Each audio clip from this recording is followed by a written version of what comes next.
Water Conservancy District hired a deputy general water director to replace Ron Thompson in 2 years. And that person was Zach Renstrom from the county commission. So Zach Renstrom, Zach will, Commissioner Renstrom, he will finish out his term this year and then start that tutelage in January. They're going to give him 2 years to learn. That's impressive. Okay, item 3, declaration of abstentions and conflicts, any to declare at this time. If not, we'll move on to our consent agenda to approve the minutes of the city council meetings of 123, 124, 131, 213, 214, 227, and 228 of 2018, and also the board audit report.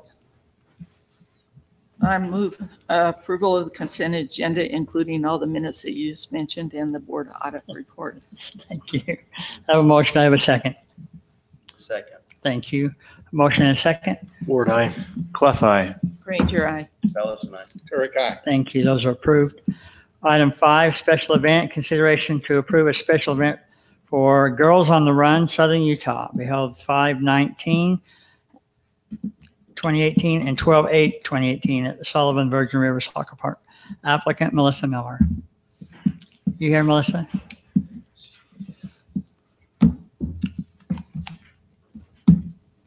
Hello. Hi. So I'm here to request approval of a 5K at the Washington City. I get it's the Sullivan Park. Sullivan. We know where you're. We know Yeah, where you you're know at. where I'm talking about. Have you visited with our law enforcement? Make sure everything's. I've only talked to Benjamin at the Washington City Community Center, but I have not done that. Okay. It's a small event, less than 250 people, but yes, I am more than willing to do that. Okay. And this, is it just going to be specifically at Sullivan Park and on our trails, no roads or anything like that? No roads, just on the trail. Okay. Yeah. Do you have multiple people participating kind of as points? Is the trail going to be marked with cones? How? Yes, so we'll just mark it with cones, and it's a 3.1 mile run, so very short, out and back, same route as the Cotton Days 5K. Okay. All right. So, Are there any concerns we have with verifying stuff with our police before we can approve something like this? Probably not. Usually it was if they were going to be on the roads. Just making sure outside of that. Yes. Okay. Thank you. okay, thank you. Okay, all right. Mayor, unless there's more discussion, I'll go ahead and make a motion that we approve a special event for Girls on the Run Southern Utah to be held 5/19/18 and 12/8/18 at the Sullivan Virgin River Soccer Park. I'll second that motion. Thank you. I have a motion and a second. Turek, aye. Bellis, aye. Granger, aye. Clef eye. Ward, aye. Thank Could I- you. Could I just ask, Mayor, when we have these events, I would love to see a calendar that shows all the events that we're sponsoring and that we're approving, so we can kind of see what's happening in the city and Good when it's idea. happening and how much. Do we calendar that? The community center does. They created the calendar for all their members. So it's. So just access the community center. Anytime the park's been planted, it's on there. Councilman, are you asking for your information or so the community? Because the community wouldn't see that calendar. No, Yeah. yeah. That, Yeah, it's something you I could think it's access, more but for us, so we can see what kinds Okay, of things we're yeah. doing. that would be available to you. I can add them on to your joint calendar. If you'd like Okay, to. just a yearly calendar that we can look at. Sure, I'll just put it on your guys' calendar. Okay, thank you. Thank you, Councilwoman. Any other questions, comments? If not, item 6, preliminary plat. Consideration to approve an amended and extended to Arroyo at Sienna Hill, located approximately Grapevine Crossing and Sandy Talus Drive. Applicant Brennan Holdings. Thank you, Mayor. We'll get Apple TV to pop up here real soon. And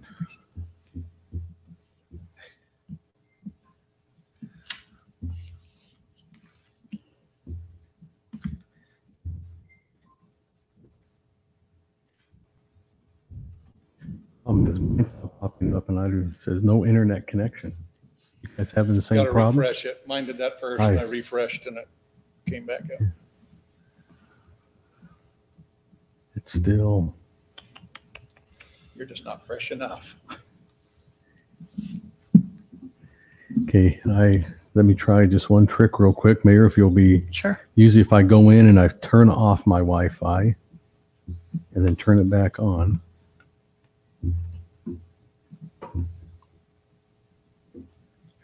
Problem is sometimes when I pull it up in my office and then I bring it in here because it's on a different repeater, it shuts me down. So I thought I had enough gap of a time in there.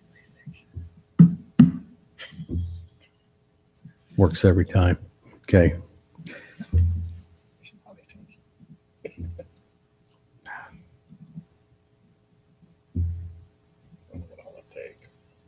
Here we go.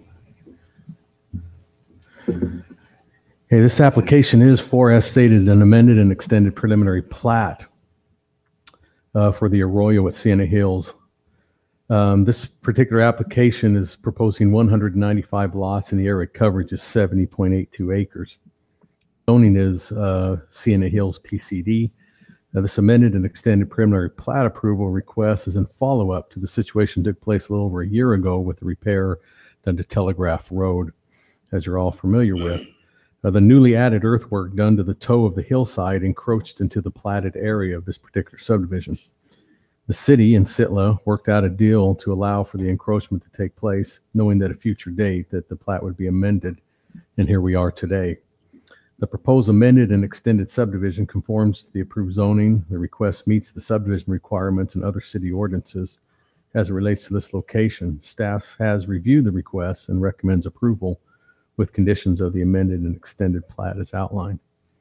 The Planning Commission reviewed the request at their February 21st meeting, and the Planning Commission unanimously recommended approval of the amended and extended preliminary plat for the Arroyo at Sienna Hills subdivision.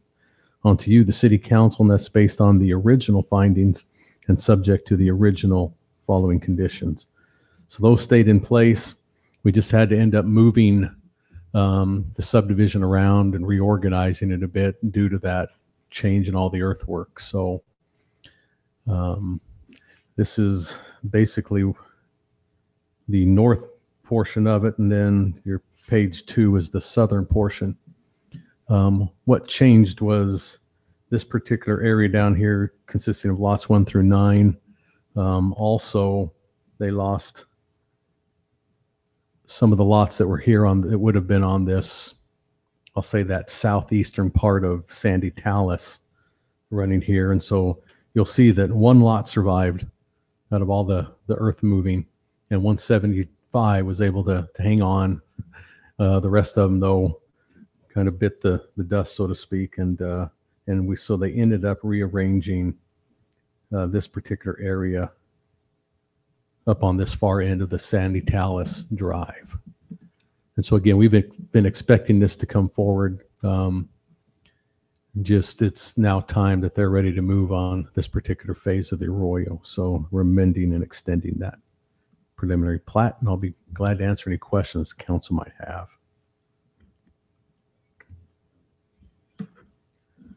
That last condition that the area behind those lots needs to be identified as common area or open space. Which area you? By lot 79, below 89 and 88. There's other areas here that are open that aren't labeled, so I'm just wondering why call that one out. All right, let me. Now you're by lots, which ones again? 79, 88, and 89. If you go to the last, Right off of Sage, Oh, off the backside of Sage Green Circle. well, that was one of my notes. One of the things is Mr. Raines tried to explain is that this particular area is already platted and it's already recorded. And that's why I put in my notes that it probably should be, but again, it won't matter much because this area is already recorded at the county. If that helps. I mean, I'm not too worried about it because what was recorded at the county is recorded there. as such, because there is two different areas out in Sienna Hills. You either have, they're part of the Sienna Hills master open space, or they go to the open space for a particular development. And this one I would imagine is open space for the Arroyo, but they're also doing this part as open space. They've labeled it down here as well. So again, I'm not too concerned, just due to the fact that Jim made note in our planning commission meeting that area is already platted and recorded. So unless you have issues, we can put it on the preliminary I just plat. thought it was, I didn't understand why we would want to label that little wedge separately when nothing else is labeled. Exactly. Curiosity for me. Yeah. Where are the dinosaur tracks from here? That's a good question. I don't know. I'm going to have to, because I've never been out to them. I should go see them, but Jim's here and can. Zoom out, I'll show kind of where they're at. Hi, Jim Raines with Brennan Holdings. Yeah, they're actually, you see Casitas, go where you can see Casitas over here. You see Casitas there. It's, if you go all the way to the end of Casitas, in our phase 4 of Casitas, we're building a trail off the hill down to the dinosaur tracks. So they're about straight across from the phase 4 that's being built in Casitas right now. That help you? Can you put a finger? Yeah, when you get a picture zoomed in here, I'll show it to you. There you go, right there. Okay, that's only got phase 1 built.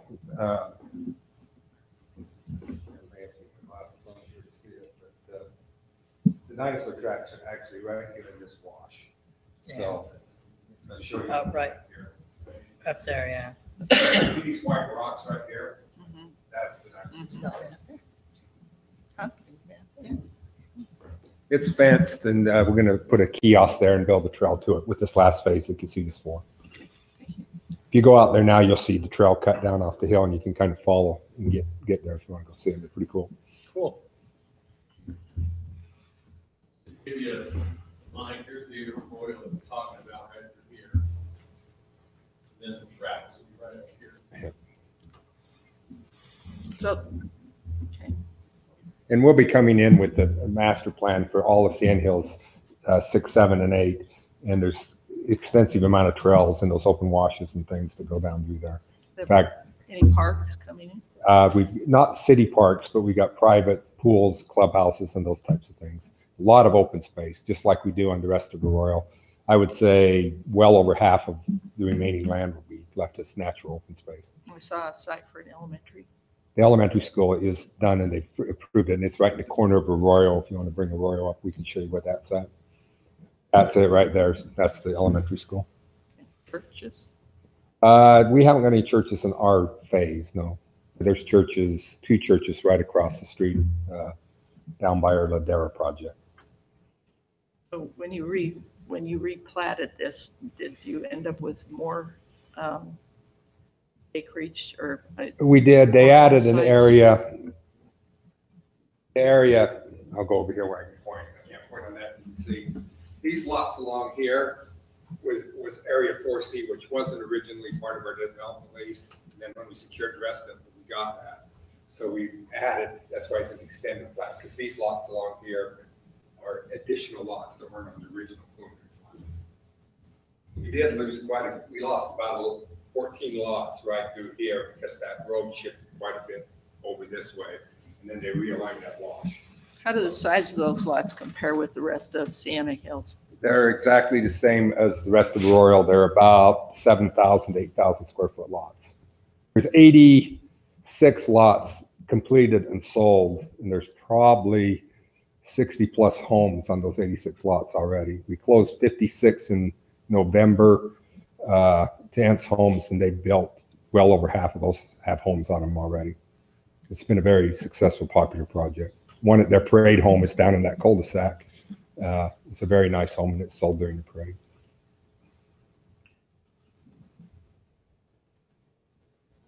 So because we amended the original preliminary plat, we had to include the lots that were actually final platted. So that this whole section from Sandy Talus all the way up to Grapevine Crossing, that's all built and completed now. We're building, right, if you go out now, we're building this phase over here. Right now, we're grading 109 lots right now, which is basically balance everything on this plan. They're on the contract, so that we can solve it. On most of these things that are open space, are you trying to keep it as native as possible to Yes. just leave it as is? Yeah.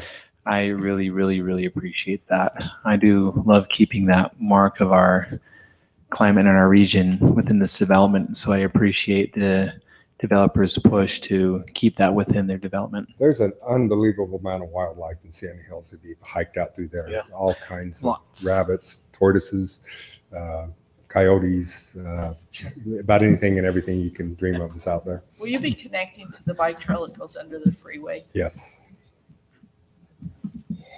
We're working with Mike and your parks department right now to come up with a more natural trail rather than a paved trail. We think in some of these natural areas, the strip of pavement's a little bit out of place. So we've got from the nationaltrails.org has some very nice crushed, very durable trails.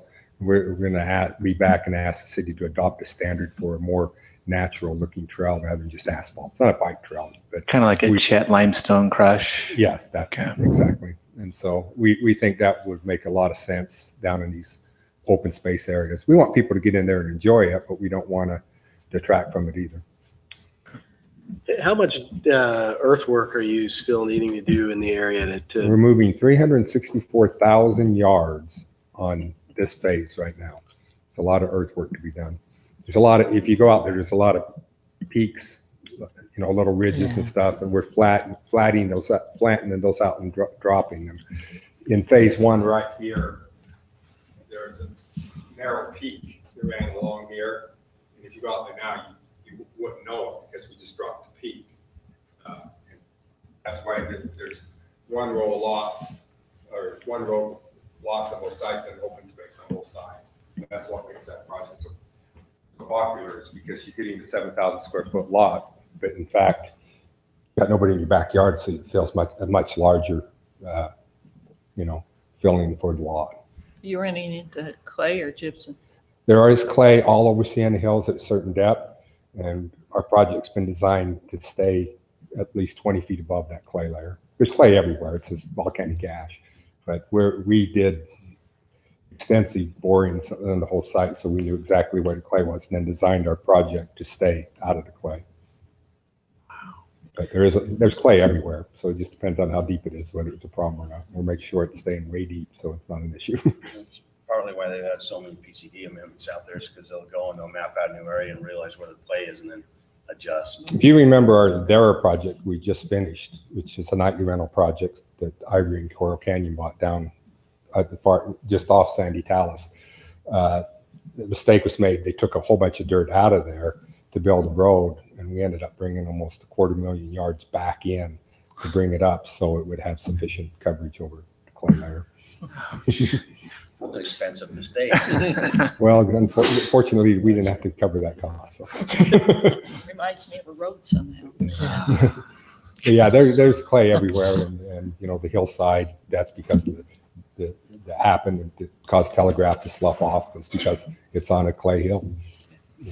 And I see that you have a condition on here that you have to comply with the recommendations of a geotechnical study for drainage.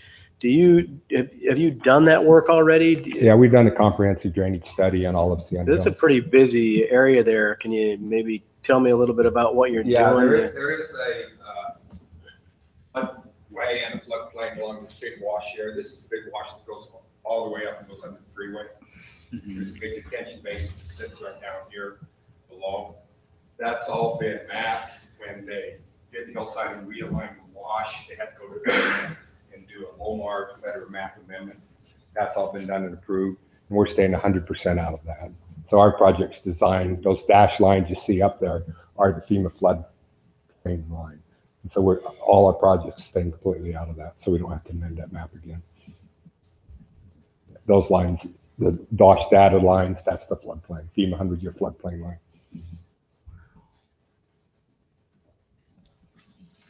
Thanks. Any other questions?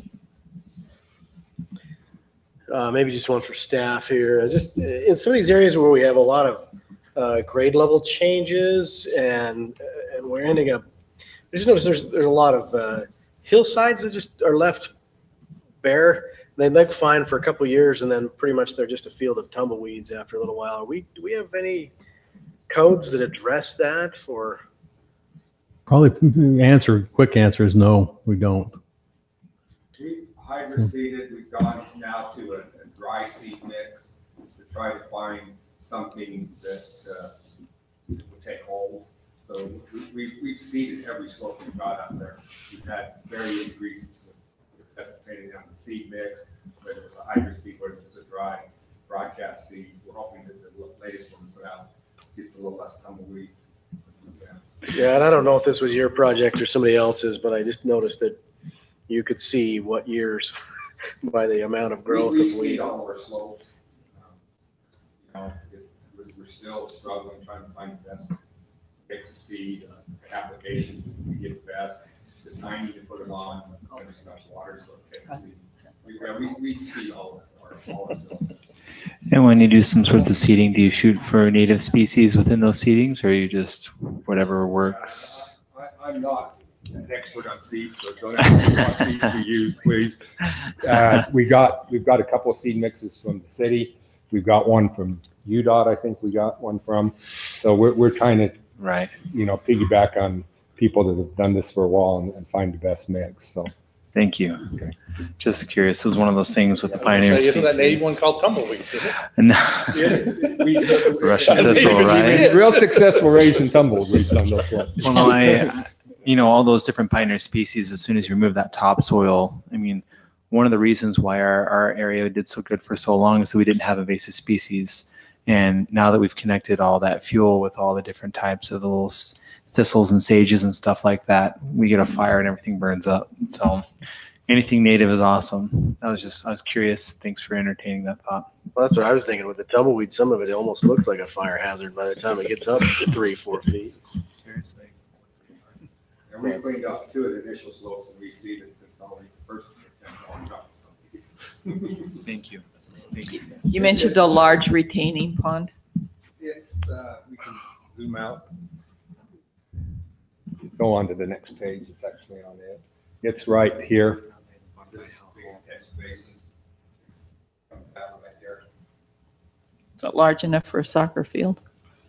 No, I don't think so. It's pretty, it's very steep side, so I don't think it would work for a ball field. Keep asking. Keep after it. It's pretty wet too. Pretty soon you'll get a yes. Yeah, but Somewhere. It's not a natural That water. hillside's weeping water, that wash along Yeah, it here. is. yeah, seeps in. It's very Runs water alkaline. constantly.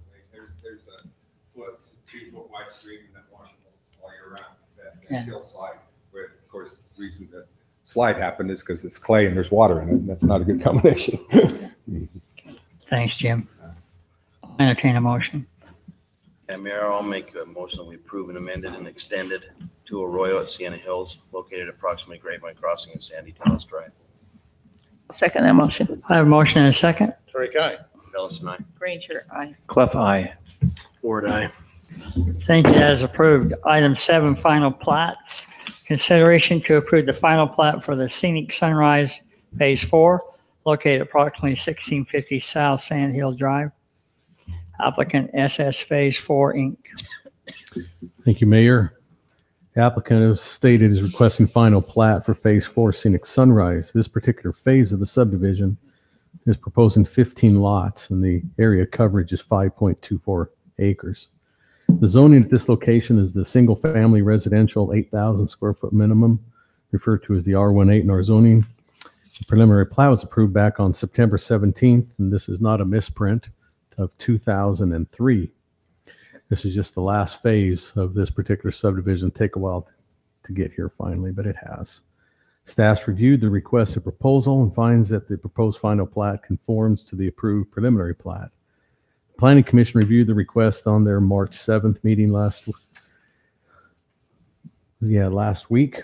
The Planning Commission unanimously recommended approval of the final plat for Scenic Sunrise Phase 4 onto the City Council. That's based on the findings subject to the conditions. And we added just a few, and I think most of these have been taken care of. If not, they will be before the recording. And that would be number 6 and 7. The Class 1 monument needs to be shown and labeled on Sand Hill Drive and Scenic Sunrise Circle. And number 7, the 20-foot PUE along the backside of lots 402 and 403 needs to be hashed out and labeled as a no-build area. There's a special drainage easement that's running through there at this There's a time. storm drain through there now. Is it storm drain or regular sewer, Mike? I can't remember. Storm drain? Okay. That's what's running through that particular We don't easement have any there. concerns with homeowners' backyards.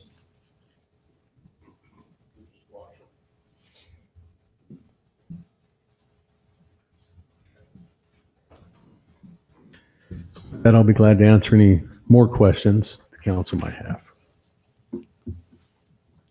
Well, while we're deliberating, can you take us there on the satellite view?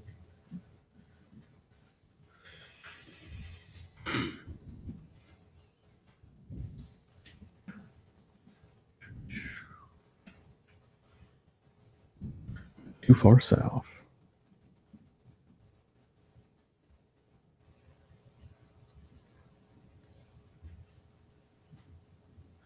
That East Quail Lane and Riverview, that's the area right there.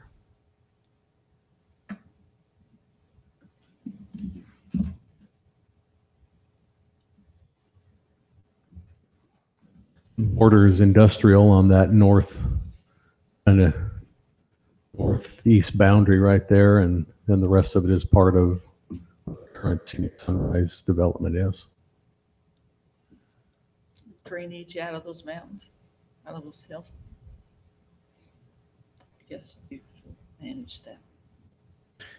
They go through a drainage, they turn into construction drawings to Public Works before it ever gets here. After they get a preliminary plat approval, they've got to go through a bit of paperwork, plans, and most of it's drainage, water, sewer, all those things go through the Public Works Department, and then they're inspected for a final plat, bonded for, and so it gets looked at quite a bit. So Most of those developers call that the Lester test. Is that it? If it passes the Lester test, it passes. So so preliminary plat didn't time out because because as soon as you get one phase recorded, there is no expiration then. And that's pretty common in most cities. Now, they do understand if after a certain amount of time they have to keep upgrading. If we change our water, standards, our street standards, they have to put those new ones in. They're not guaranteed for a 2003 approval across the board, not to have to do any upgrading if that has. So that's where those construction drawing approvals come in, that they would have to, if we change the type of whatever we're using for sewer pipe or the way we do it or the way we do our roads or curb and gutter, they would have to do that new standard. Impact fee increases. And pay impact fee changes as well. So They can't time it out there and stuff like that. we don't end up with a lot of this. I mean, I've been there for a while. I had people come and see me probably every other week on this phase for like a 2-year period. And for some reason, it just never came to fruition. But here we are. Finally, somebody's going for it and going to develop it out. So I'm just kind of looking at this. I just want a clarification from Mr. Shaw that looking how the drainage naturally flows through there, it appears as if there's a significant fork to the southwest area there where water is coming off of that hillside, especially going down to the lots 404, 403, 402, according to our maps here. You're satisfied with the drainage as it is, that it's something that we could be okay? that drainage is gonna be taken care of here pretty quick. I'm a gonna okay guy, but I'm just getting a satisfaction from staff if you're Yeah, satisfied. Any development that comes in, we have a very extensive review of the drainage. They have to do a full-blown study on it for us. Then we go through it and sign off on it. And so, yeah, we're comfortable. I don't know all the particulars about this study, but That part of that's the how we handle it. conditions within this, that Yeah, has to be yeah. conducted before they can build. before they even can submit construction drawings, we get the drainage study. because then they have to address any drainage issues with the development. Okay. So, and it's very extensive, and I could the see why larger they, you the would need larger very they get, extensive study the on this. more intense they get, so. Okay. Before they record, then they also have to have entered into a storm water maintenance. Maintenance agreement, yeah, the post-maintenance agreement. That being said, is this the last time that we'll see this, or is it going to be coming back to us? This is And just to touch one Thank you. one other light moment on that shooting star that you've been familiar with is what borders down there on that border right there. So their development's going to now catch some of that you're worried about, that they'll be taken care of. You can see their property line, that black line that's running right there, right to the corner tip. Shooting star's development right there at that 45-degree angle roughly. So.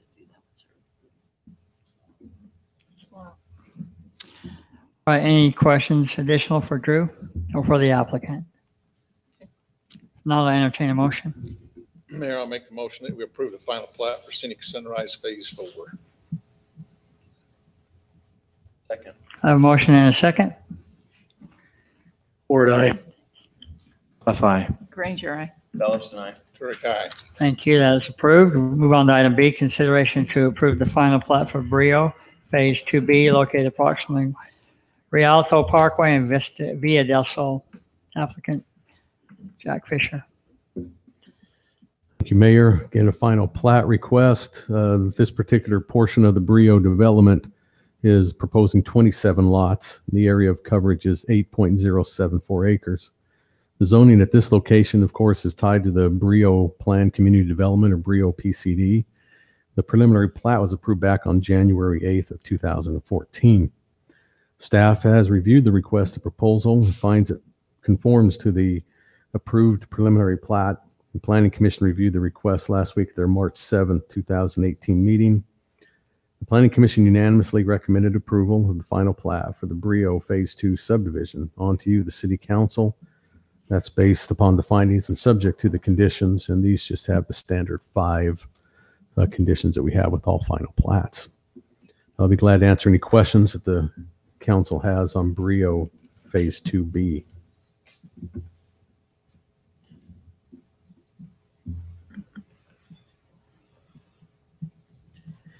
Will you take us to this one as well on satellite?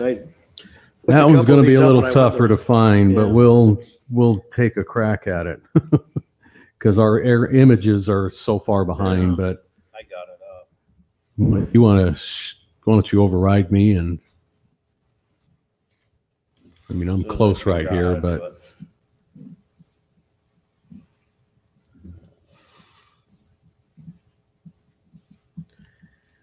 What are we calling it? Slawi?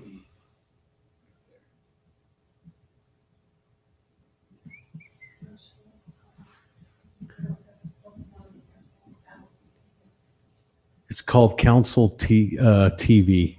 Yeah, it's not going up. It's pretty much right. Some of those lines, now that I'm zooming down in, you can kind of see. This particular one is we're finally getting a tie over to the, it's actually a little bit north up here. But it's roughly in this area. Again, it's hard to find down there because we're not caught up on our aerials. Yet that's how quick Brio's moving through lots. Will you back out a little?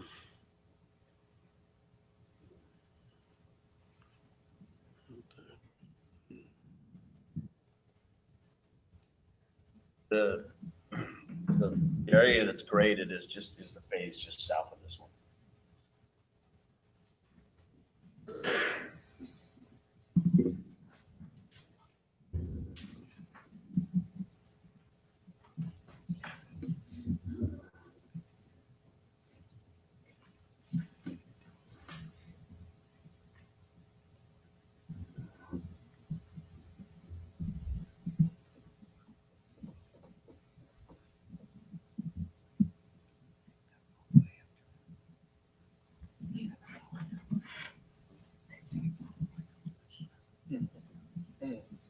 I say the best, in another kind of way to try to describe it, is it's right across the wash from it's south of the one hole that you can see that's so prominent there. And then when you come over to the par 3, I guess it's not a par 3, it's a par 4 or 5, but it's roughly right up here. If you can look So at we're it, getting close to the proposed parkway up there as well.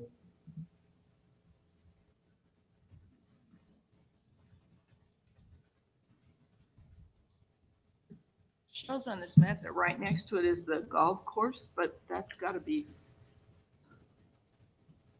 We own quite a bit of area is what it on is. both sides of that. Yeah, we own, I'm pretty sure, the creek and everything through there. Is that just so that we can go down and own those golf balls? Right. Exactly. Then we can resell them and make some money at the golf There you course. go. But only the good ones. Sustained revenue source. I didn't know if I was trespassing on private property down there. I don't know if I'd walk through there. I've heard there's quite a few critters that, I think it's kind of like Sienna. Any place Yeah. there's nice little open spots. We have- and I've heard there's a few snakes in that particular area too that very well known for its Wrong with rattlers. that? Like the critters. Mayor, if there's no other discussion, council has no other discussion, I'll make the motion that we approve the final plat for Brio Phase 2B. Second. I have a motion and a second. Turek, aye. Ellis and I. Granger, aye. Granger, Clough eye. Oh, that's gonna start. Ward, aye. 3 months. You've told your kids at school a million times, don't mimic Considering, each I wanted other. to be very clear that she said I, and I did too, so. That'll make me blush for a while. Never a dull moment. Item C, consideration to approve the final plat for the 8th at Coral Canyon, located approximately SR9 off ramp in Coral Canyon Boulevard. Applicant CW the 8th at Coral Canyon. Thank you, Mayor. Another final plat being proposed to you. This particular subdivision, it's all by itself. It's not a phase, is the 8th, as it's labeled the 8th at Coral Canyon, and that's because it's off of the 8th hole, in case you were wondering. This particular subdivision proposes 21 lots on an area coverage of 4.951 acres. The zoning at this location is the Coral Canyon planned community development. Sorry, that shouldn't be a planned unit. But it is a PCD at Coral Canyon. The preliminary plat was approved back on October 11th of 2017. Staff's reviewed the request proposal and finds that the proposed final plat conforms to the approved preliminary plat. The Planning Commission reviewed the request at their March 7, 2018 meeting. The Planning Commission unanimously recommended approval of the final plat for the 8th at Coral Canyon subdivision. On to you, the City Council.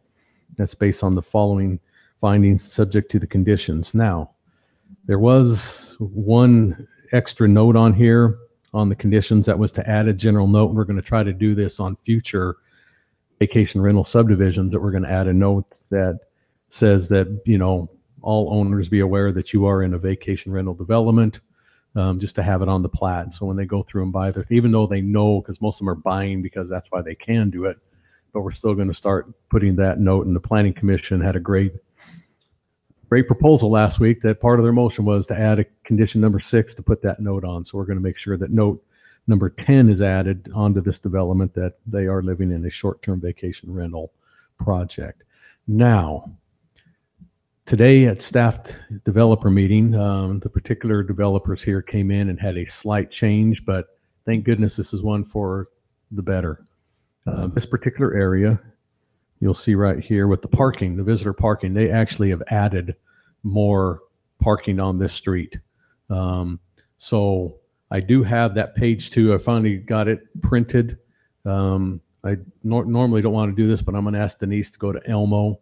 I'll put it on because I want you to see this new, that's the only thing that's changed on this plat, which thank goodness it was something I think in favor of. And so let me bring that to you so you can see where the extra parking.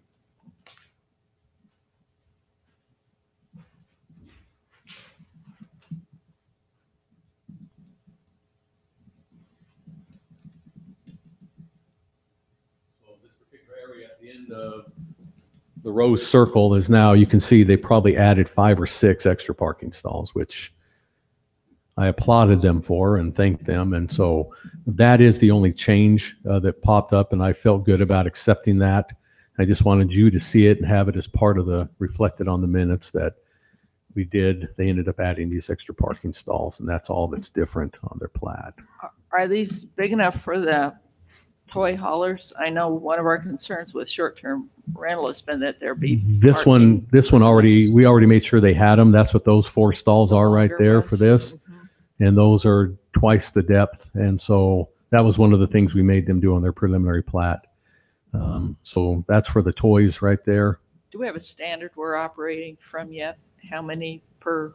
Well, in Coral Canyon, they are, because they came and amended their plat, their PCD, and one of theirs was as a standard, which we're going to probably have everybody apply. And so they have a standard adopted in the PCD for these. What is that standard? Off my memory, it was more than sufficient. I remember the depth. I think they're 40 feet deep and 12 feet wide. How many? Oh, we don't have a number was not established. I thought you were talking about size. Yeah, I mean, number. No, we're going to look at it on a case by case basis for each one and play them out. This one actually, this is across the street from the development on here, but there's another vacation rental that's by the Harley Davidson area that you approved not too long ago. I think that one had almost 4 times the number of lots and had 6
where you see, and that's the Brookwood right there that you can see to the left of the brown area is the Brio, and then off to the left-hand side is the Brookwood.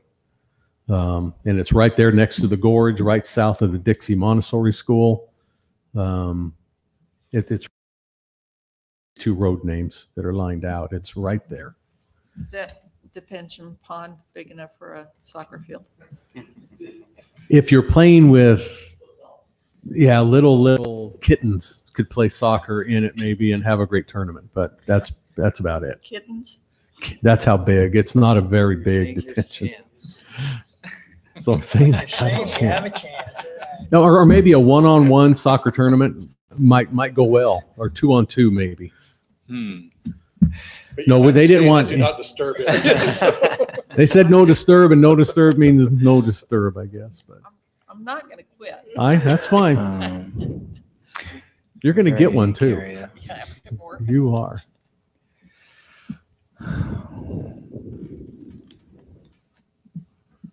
And it's sad to see that area go. I know we're going to grow into the city and stuff, but that was a fun place as a kid. Everything around there is really unique.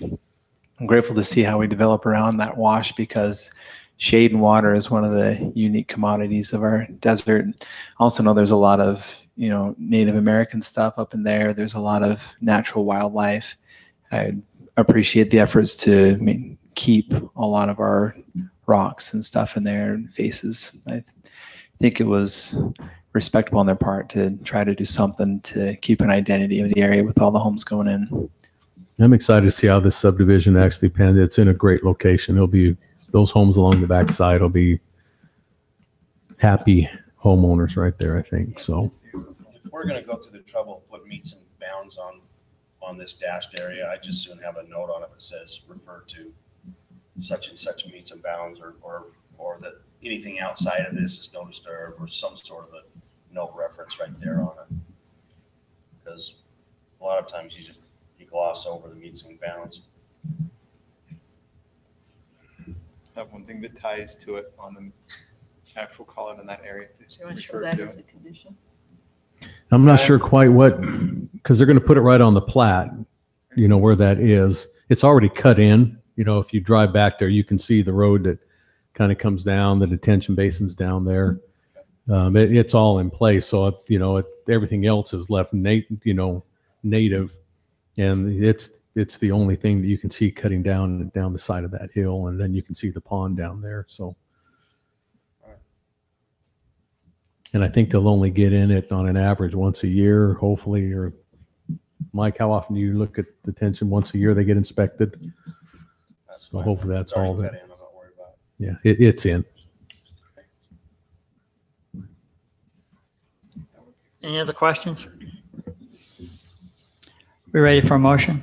Yeah, Mayor, I'll make a motion that we approve the final plat for Brookwood, located approximately 900 north, 600 west. I have a motion. Do I have a second? Second, I have a motion and a second. Ward, aye. Clef Eye. Granger, aye. Granger, aye. Bellis denied. Turn it, guys. You've Feeling got authority. better now. You have Better now. authority. You have authority.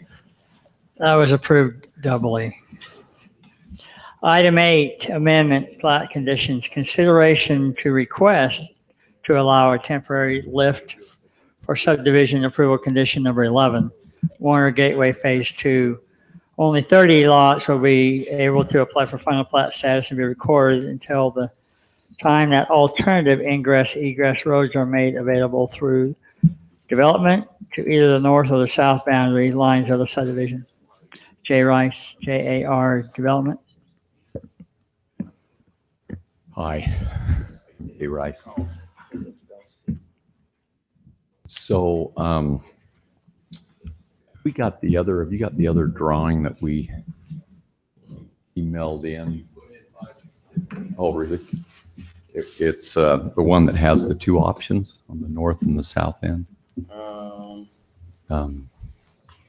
Is that the We one that's in our have, packet? well, There was we one in have our one on packet that had the a, north. have a north end. It's, That was from yesterday's meeting. yeah.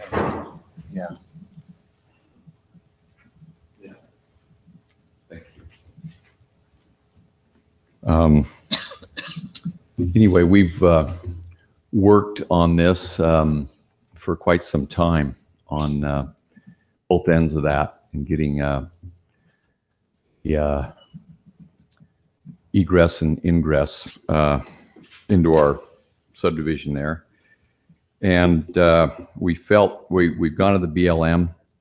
They're good with that. We can go to the north. The one thing that was needed was an environmental study, and that could only be done during April, I guess, when the poppy seeds are blooming or whatever. Is that access to the north? Will they allow an access through there without doing a RPMP?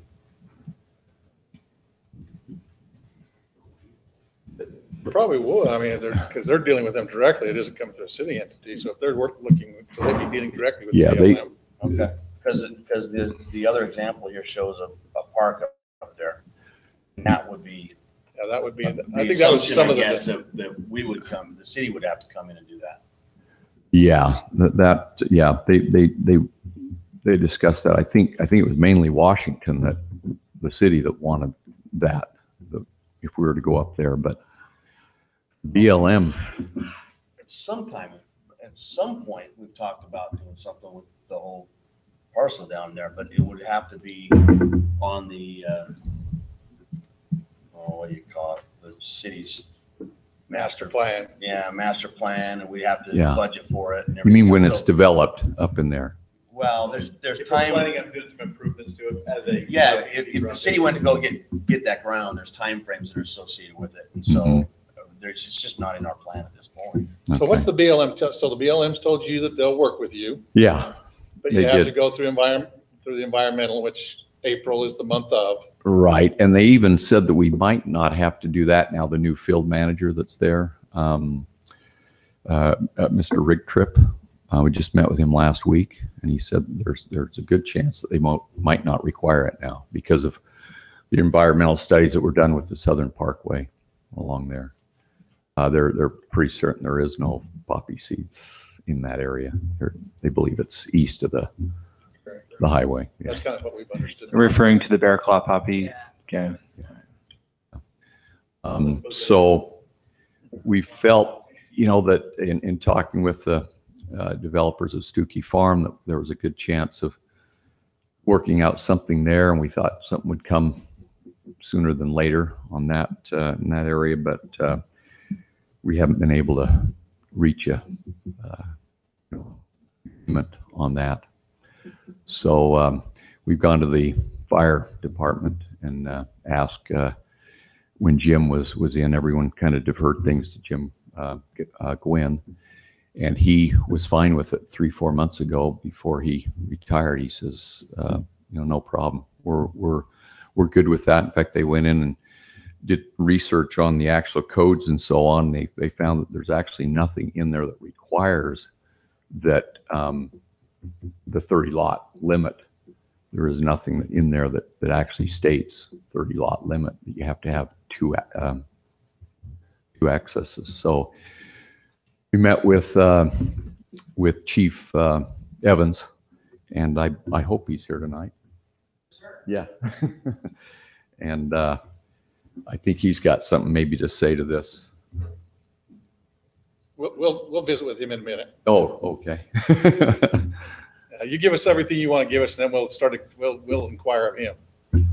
Well, that's about it. We don't obviously want to avoid that second access. We're just trying to maybe lift it for a second phase, and then we have it for our third phase.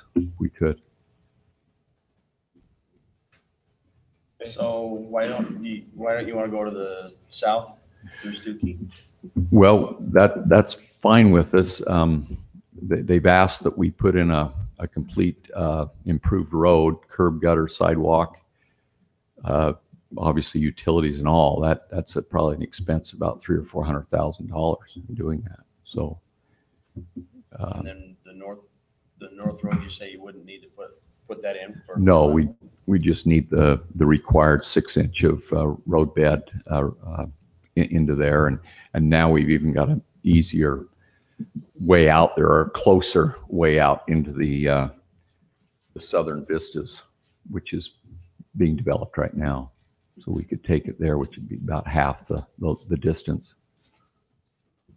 There was some reference in here that, I get it. Did you do this as a phase takedown then? The property's not currently owned? I'm just questioning the status of it. Right? Which, you mean the whole Warner Gateway? Oh, it's currently owned. Yes, we own the land. All of it? Oh, sure. Yes. Okay. And I'm assuming when you purchased that, you were aware of this condition that was on it, that the first 30 lots were, I mean, the conditions were going out. You certainly knew that. Yeah, I didn't really know of it actually, but it was there obviously in the development agreement. It isn't like we, so yeah. And I did immediately start to work on it too after we acquired the land.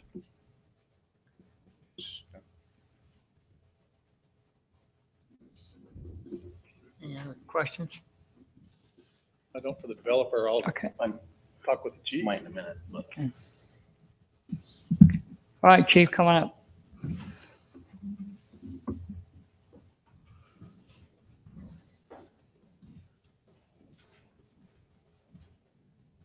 Evening.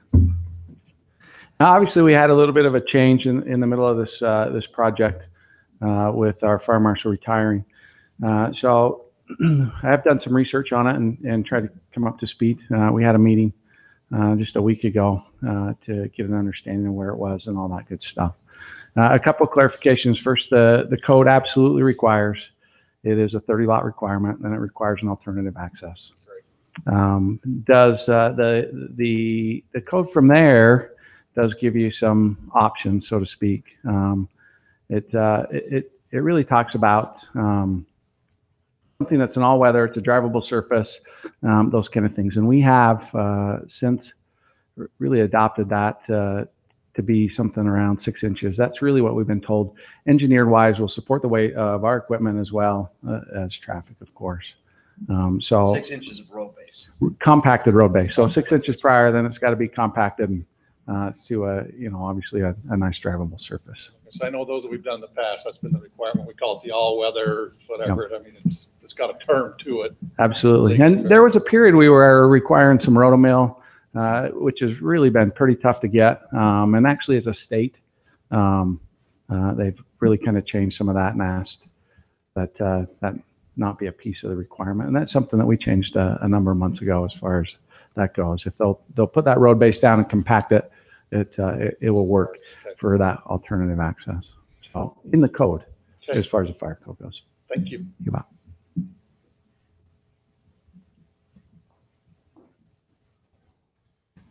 It's not a public hearing, Carl, but you're welcome to come up. Anybody else would like to come It's not a up? public hearing, but you're going to make it one. Yeah, I'll All make right, one. we can do that. My name is Carl Larson. I'm the developer of Stookie Farms. And this is the first time that I've ever come before a council and in opposition to something.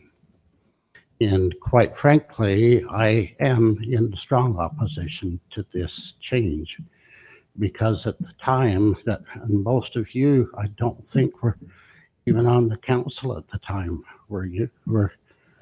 I was here. It was just before I actually sat in the seat. Mm-hmm. If it makes you feel any better, we went into great discussion on a lot of points on this to help catch us up. Okay, that's great then. But basically, I am in opposition to this, and I'll tell you why. That is because when this passed and the 30 lot thing, I had no problem with it. And since that time, Mr. Rice and I have talked a little bit, but we have not had an opportunity to visit a lot because I did put some clarification in as far as what we would require to use the access through Stookie Farms. And anyway, I don't know if you want to go into that or not, but basically what I'm against is more construction out there that's going to put lots of pressure on the existing road in and out of there, which is Marlbury Way. That means if there isn't any other accesses, that all of the construction activity will be on Marlbury Way, which will put a lot more pressure on a road that was not necessarily designed for all of this construction to take place. Plus, it just interferes that much with the neighbors. If a temporary road was allowed through BLM, If that really would, that would just be fire. And issues. That that's, wouldn't really be used. that's fine if they can truly get that. All I'm saying is I'm opposed if the access is going to stay going across Marlbury for the main use. Wouldn't it be to your advantage, given that concern, to have the entrance down lower is shown in red, or the egress? Down in red, Coming across Stuckey Farm, the Stuckey Farm entrance. it would be, but there again, that would be an agreement that we would have to come to. Correct. And we have had several. Yeah, that was going to be my discussion, and I don't know that the city council weighs into it because it becomes between landowners, but oftentimes landowners in these situations do work together. And oftentimes they look at a road like that and say, you pay half, I'll pay half. I've got to build the road, you build the road, we're both going to benefit here, rather than saying, oh, you want to come across mine, build it all. No, And I don't know whether that's happened or not. I'm just saying, that's kind of been what's portrayed a little bit to us with that way, but that would be obviously, I think, beneficial to you, obviously, because then you don't incur the cost of building it. That would eventually happen. You get some help there. Secondly, the fact is that you do take that construction and half that traffic off of your concern. Exactly. But there again, that is between you two as landowners. Right. And there hasn't been any, well, my brother is a real estate attorney also, and he has sent letters to Mr. Rice saying that we would sit down and talk about it if he wanted to. And he hasn't replied back to us. So the understanding that we've heard that you want him to pay for all of the utilities and all the improvements on that road rather than sharing, is that correct or incorrect? Or? It's incorrect. Okay, thank you. I have emails here stating that. Between the current landowner and the prior landowner, was there any cost consideration on the cost of Marlbury Way? There was. Warner Gateway through. Are you talking with Mr. Church? Okay. There was an agreement made between us and Mr. Church that he would pay for some of that, and he would also build the road that we're talking about to the south out of the proper, or, from Warner. Did he ever compensate Stuckey Farms on Marlbury? No.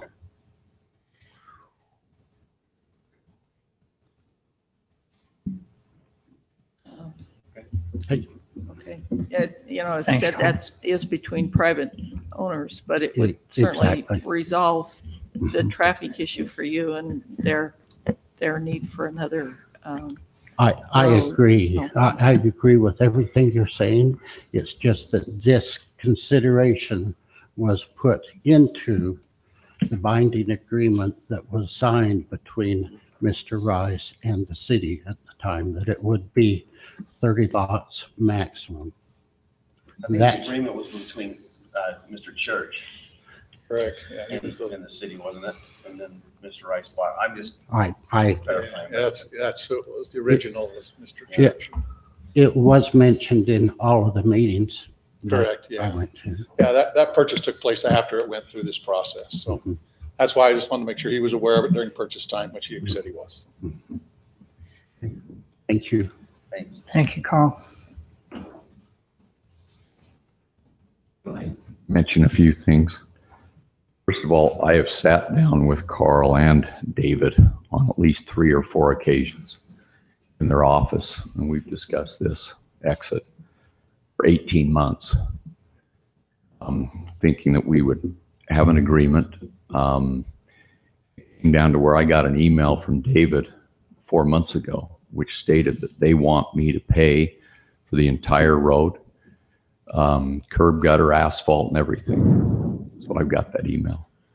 And that's when there was just no way. It wasn't going to be, it would just be too exorbitant for us to cover that. That's when we went to the police, the fire department.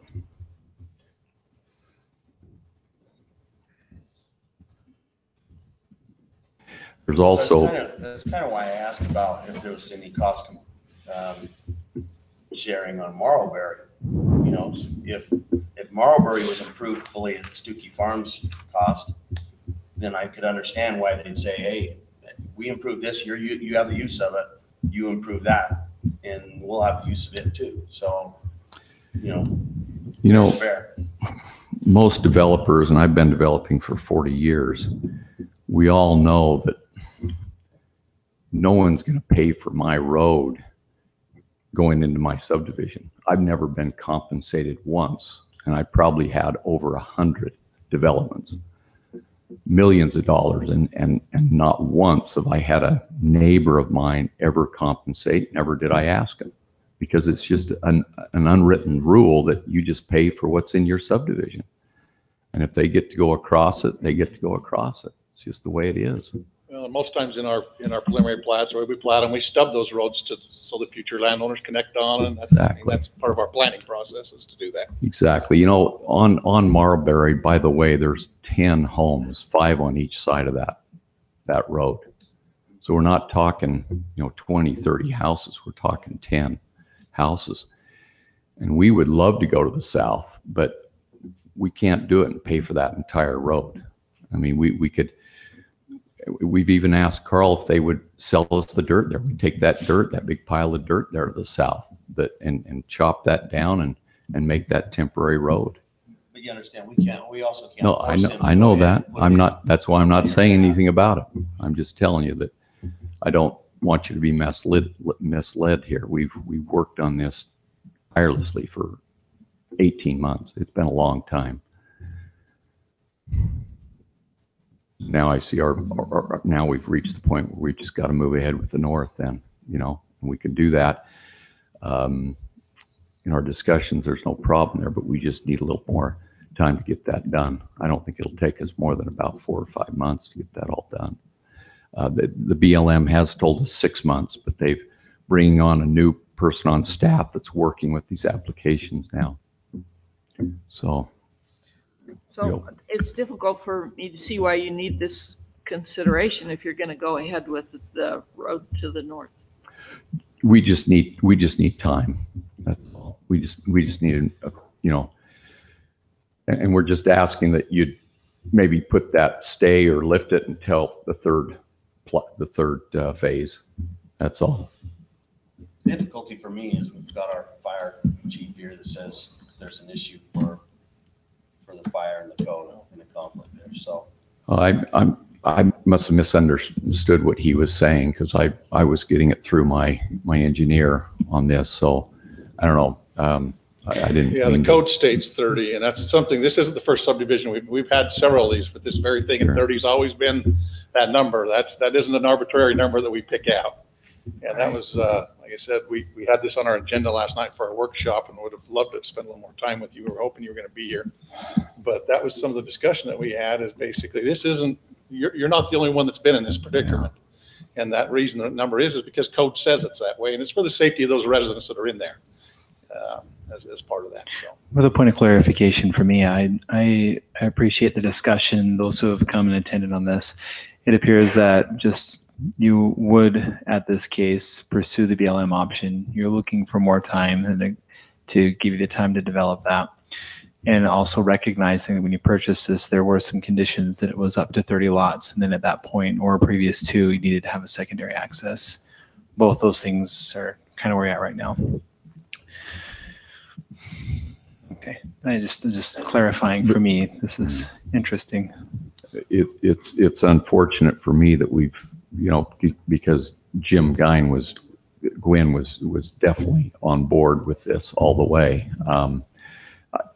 I'd like to have perhaps my engineer come up and speak to that point. And so 3 months ago, we were a done deal on that. And that's why we went ahead and pursued the second phase, thinking we would have the time. And we could either go south or north, seeing what opens up. Jim felt the south would open up fairly soon, but again, we can't rely upon that now. Well, I know it was before your time, but I was here when this all went through, and there was a lot of time spent on this subject. And prior council had the public hearings, they heard it, they voted on it, they put the condition in it. I don't feel comfortable going against the public hearings and the discussion that was had at that point in time. And with what you may have heard, may or may not have, there are so many different layers in how we get these processes going to get as many eyes and checks on things. And I think it's important for us to stick within the safety concerns and the process we have in place to verify public has heard and approved a lot of these things. So I struggle to go above and beyond what we've already put in place to be responsible to the public.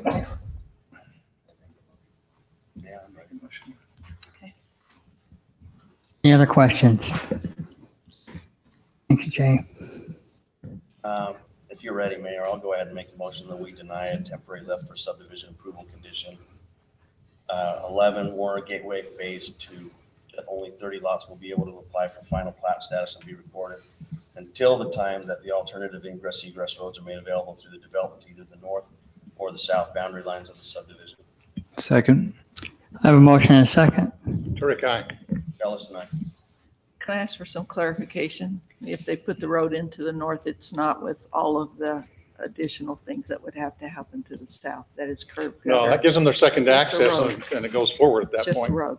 That's Yeah, 6. they just gotta have 2 access and that's code. I mean, that's basically comes back to code. Yeah. Okay. Sienna- Granger, aye. Sienna Hills has a similar condition. Buff aye. Ward, aye. All right, that one is denied. Item 9, ordinances. Consideration to approve an ordinance to granting a general plan amendment G-1801 to change land use designation from open space to low density residential located approximately 1100 east, 3400 south, applicant Doug Dennett. Thank you, Mayor. As stated, this is a general plan amendment on the general plan land use map. The 2-week holdover is now complete. The item is ready for council action.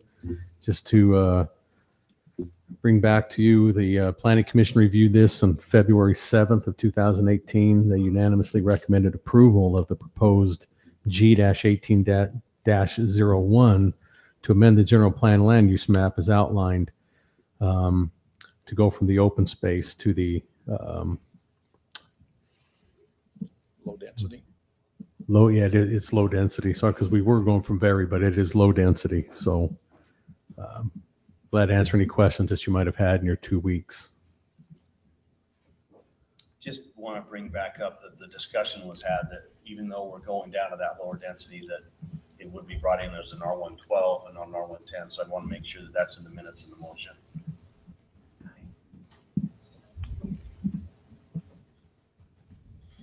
I don't know that you can make that as far as a binding where it's an open space. I think you can probably put it in as minutes just for our references, but to make it binding, I don't know that we could do that or not. You really, I mean, you could, but it's a challenging thing that you probably don't want to touch. And the more I thought about it, with the property down on this the southeast corner, being that's neighborhood commercial and it's R110 next to it, we'll wait and see. I mean, I guess. But I'd like them to know. I think it's good to put it in the minutes. I'd like them to know that it stays with us coming on through, that we hold these feet to the fire when it gets there. But because my recommendation, as you saw, is that they'd be more than willing to put that R112 as the majority because of the properties to the north and to the west being R115s. Definitely need to, I don't think. We had the discussion a couple Yeah. weeks ago. So and I guess more thought. I guess a blend would be okay if they keep R110 down in the southeast corner but mostly R112 on the north and the west might be. But I think it's good to have so that they don't come back just with straight R110. But then And do we need a PUD as opposed to straight? no, you can dual zone an area. They'll just kind of lay out how they're going to do their subdivision, and then they can have breaks. We've done this in quite a few projects. On this, the backs of these properties are in the middle of this street. On one side is going to be this, and the other. So I'm fine with looking at it that way, and they can come in and bring that. I'll be working with them as they lay out this, for preliminary plat work, and I'll do the best I can, and then we either accept or deny a proposal is what it comes down to. So, but it's good that we had the discussion now. And I'll second the motion of goes to that. Oh, I didn't know I made a motion. You made a motion. Oh, good.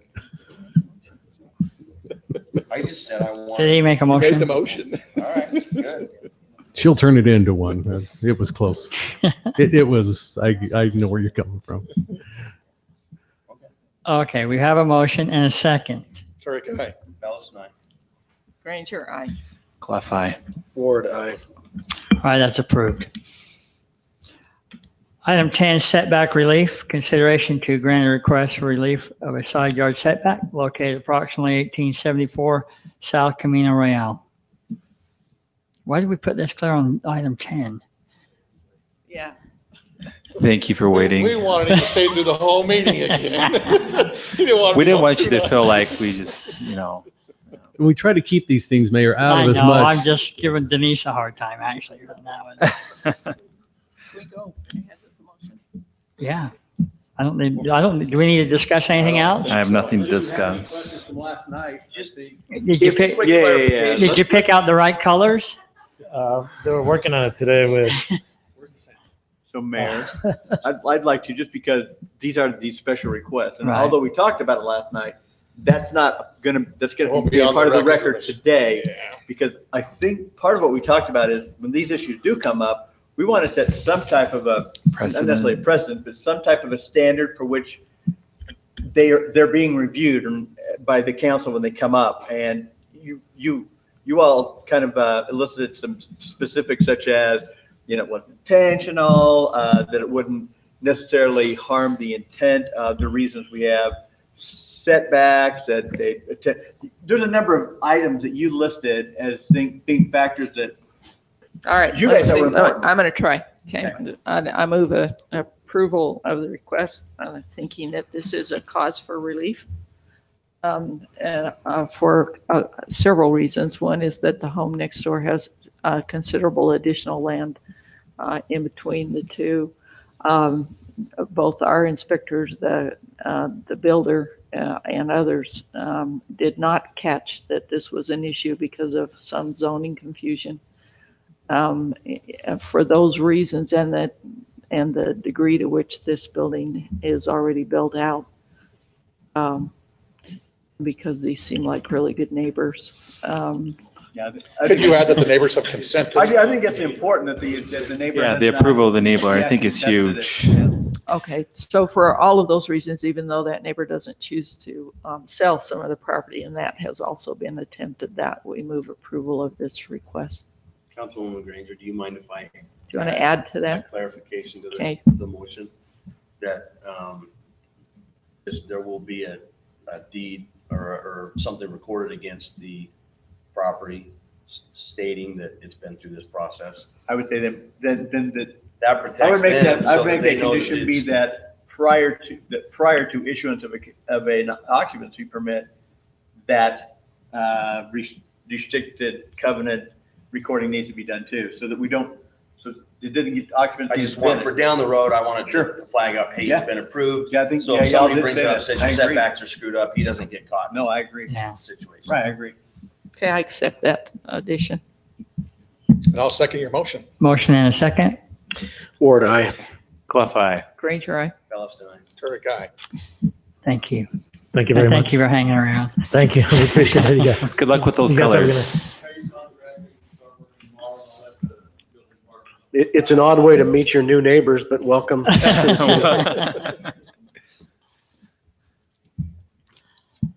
All All right, item 11, bid awards. Consideration to award the bid for the 2018 slurry seal.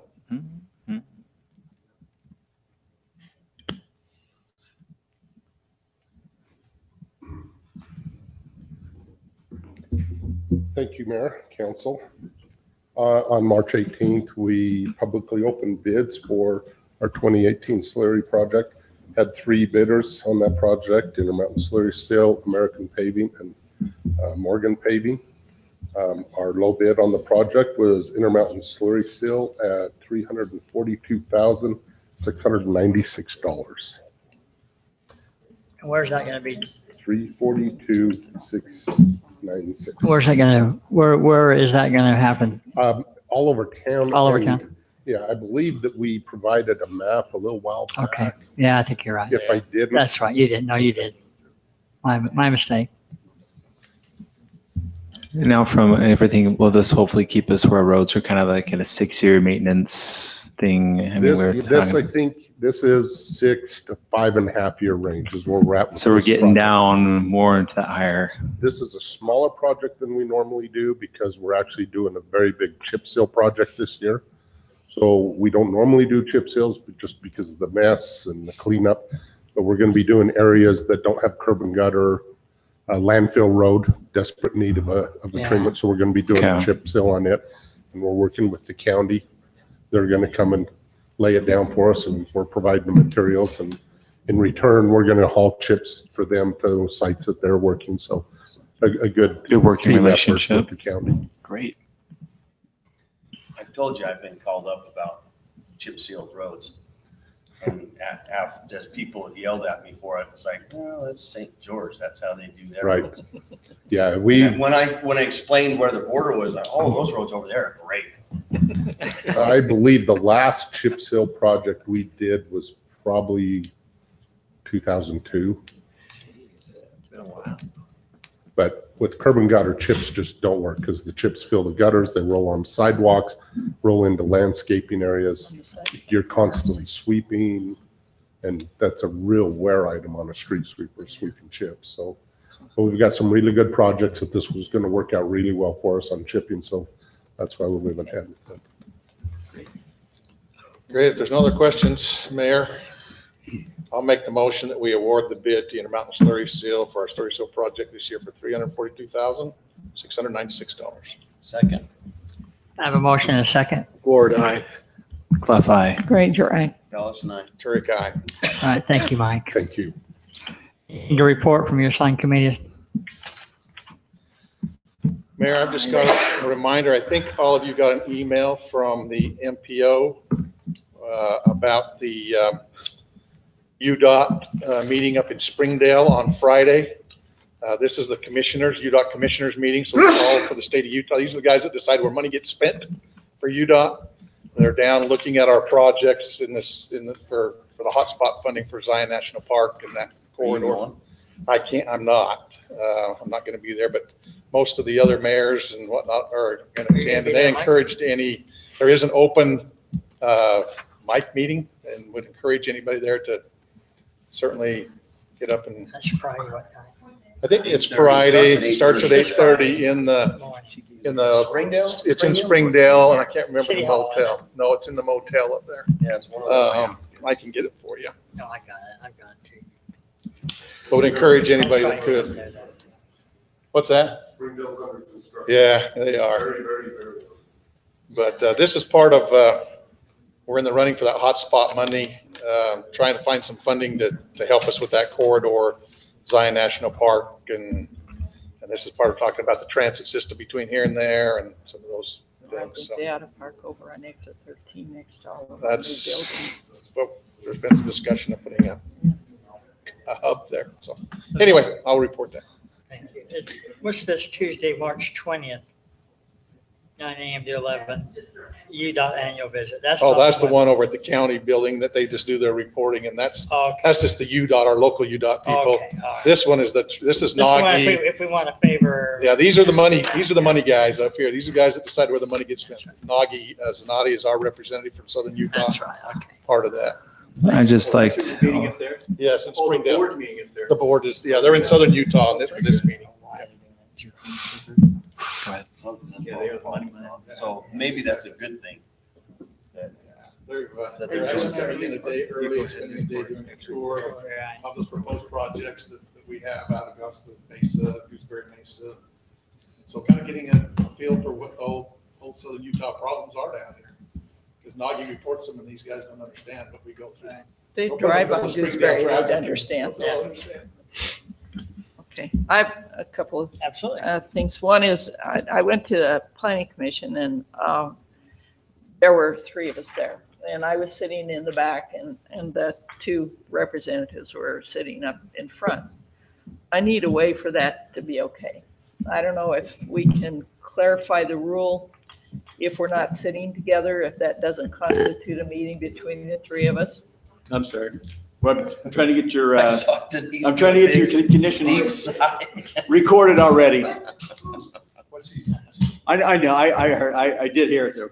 And if there can be more than two, then maybe we need to post that we could Well, be more than two every Yeah. time, or can it be if we don't sit together that it's not a meeting? well, here's the general rules, and we can look at it more specifically. So generally speaking, and by the way, I've got the notice of setback non-compliance already, so we'll finish that before we finish tonight, so it's recorded against this particular property. And put the information in there. So generally speaking, under Utah law, council, you can have a quorum at certain events if they're just happenstance meetings. If y'all show up at the Dixie State University, are you shaking your head no? They can't show up at the Utah State University game? Yeah.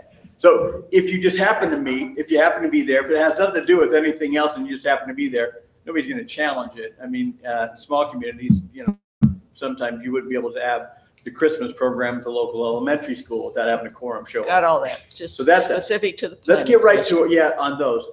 There's kind of and this is just my observation and generalization. This is my David Church approach to it, which isn't written in state law. He's just generalized it all over observing it for a long time.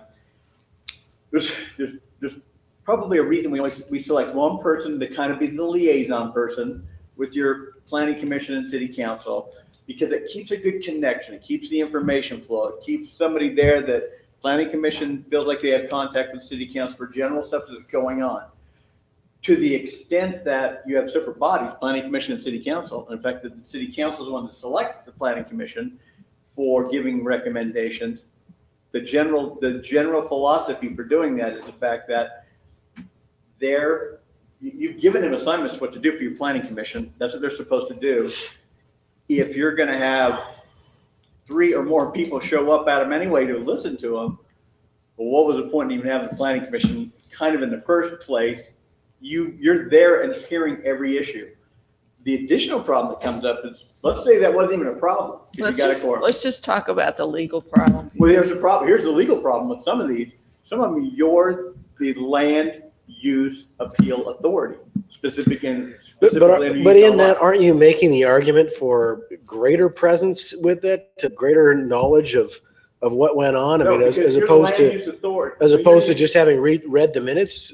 I mean, it's such a great responsibility for the council to be for these land use issues. It seems to me that the more invested and educated we are on the subjects, the better off we are as a There city. are times I know, and Troy's interested in a particular thing. We just want to hear the discussion and be better informed. I know I'm always better here when I can hear all of the dialogue and the public hearings that go on in the planning commission. And then we do our own deliberation later. But I can't see a reason why, one, I can't be there, or Troy, or Jeff, or whoever, and wouldn't want to be denied the right to be there. So the question is, do we post that so we can be there, or is it legal? Well, if you post it, there's no question you can post it to it. The question about the one specific issue on those items in which you're in which you've designated yourself the land use appeal authority, you have the issue of here's the issue. I'm not sure I've ever heard it argued, because I'm not sure it's ever occurred. But what you have to consider is the fact that it's as if the Utah appellate court, interested in a case that's hearing at a district court level, the full the majority of the Court of Appeals of Utah go to the trial of that because they find it interesting, or they want to know just as much as possible, just in case it's appealed. I don't, it would be almost nonsensical. But if you did it on a closed circuit TV, no one would argue with you, or, you know. Maybe, no, these are all arguments you can make. I'm just wondering if you, law on it. I'm wondering if you establish some guidelines for the council and you say that we don't sit more than two people together. We don't get up and make comments during public comments in those meetings. Establish some guidelines for the council, and we agree. So, all of these things are great. I feel like Denise might have something to say about this. I'm just talking about the specific cases when you're the land use appeal authority, because I can almost promise you, whether or not it's been litigated or not, the argument would be made that three of them are there. And we've actually been involved in a case in which a planning commission member was involved in the initial decision. It was eventually appealed, and that person was actually a city council member by then. And the court came through and just said, that's ridiculous to think that he could be a part of that decision in any way and then be a member of the Which that's fine, but we're not talking about my being a part of that decision. Can I make a suggestion? Sure. What if I talk to Steve and to those guys that we could possibly broadcast it for you guys? You know, put it on like our Google Hangout, like we do our city council meetings. Or if there's meetings that you guys are wanting to attend, the planning commission, and there's going to be more than three of you, I can always post something and get a copy of the planning commission's minutes showing that you attended. Do we, because we don't get notice on those advertise meetings very early. Do we have time? What do you have? You have 24 hours? I have to have 24 hours. Unless it's an emergency. So if you guys will look at the agendas that Kathy sends you on Friday, and if you want to attend, if we have more than three of you wanting to attend. More than two. Excuse me, three or more, then I can see, I don't post the meetings I'm comfortable with any implication that we can't, as a city council, go to those meetings or any other meetings. No, and the one thing I want you just to consider, because this is the reality of most of it, because not whether it's legal or not, so this is kind of is your decision as you guys discuss it. It's the appearance the public sometimes make that three of them are there, it's going to go up to them in 2 weeks. It's just an appearance issue. Yeah, if you're talking about the public, though, right? The public, I've been thanked repeatedly for just showing up to those planning commission meetings, not saying a thing, sitting there and looking like I'm not asleep.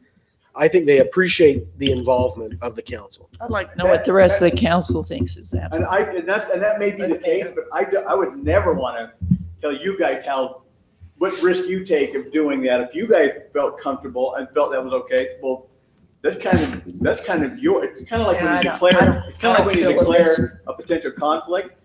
You let people know so that nobody gets the impression somehow you had an interest in that thing and you failed to disclose it, even if legally you didn't have to. It's sometimes you want to avoid the appearance of it to be misjudged. But again, Jeff, that's your guys' call. Isn't there any way that, like when Kathy posts her agenda, when she puts, that we're going to hold a meeting in the city office and everything, the header at the top of our agendas, isn't there any way that we can put on there's a possibility that more than two council members may be in attendance? Seems to be the simple way would to that do it. classify as? If we think it's going to happen, yeah, kind of regularly, especially if new council members want to be there, I would think we'd want to do that. Why can't I just put a note in the headings letting people know?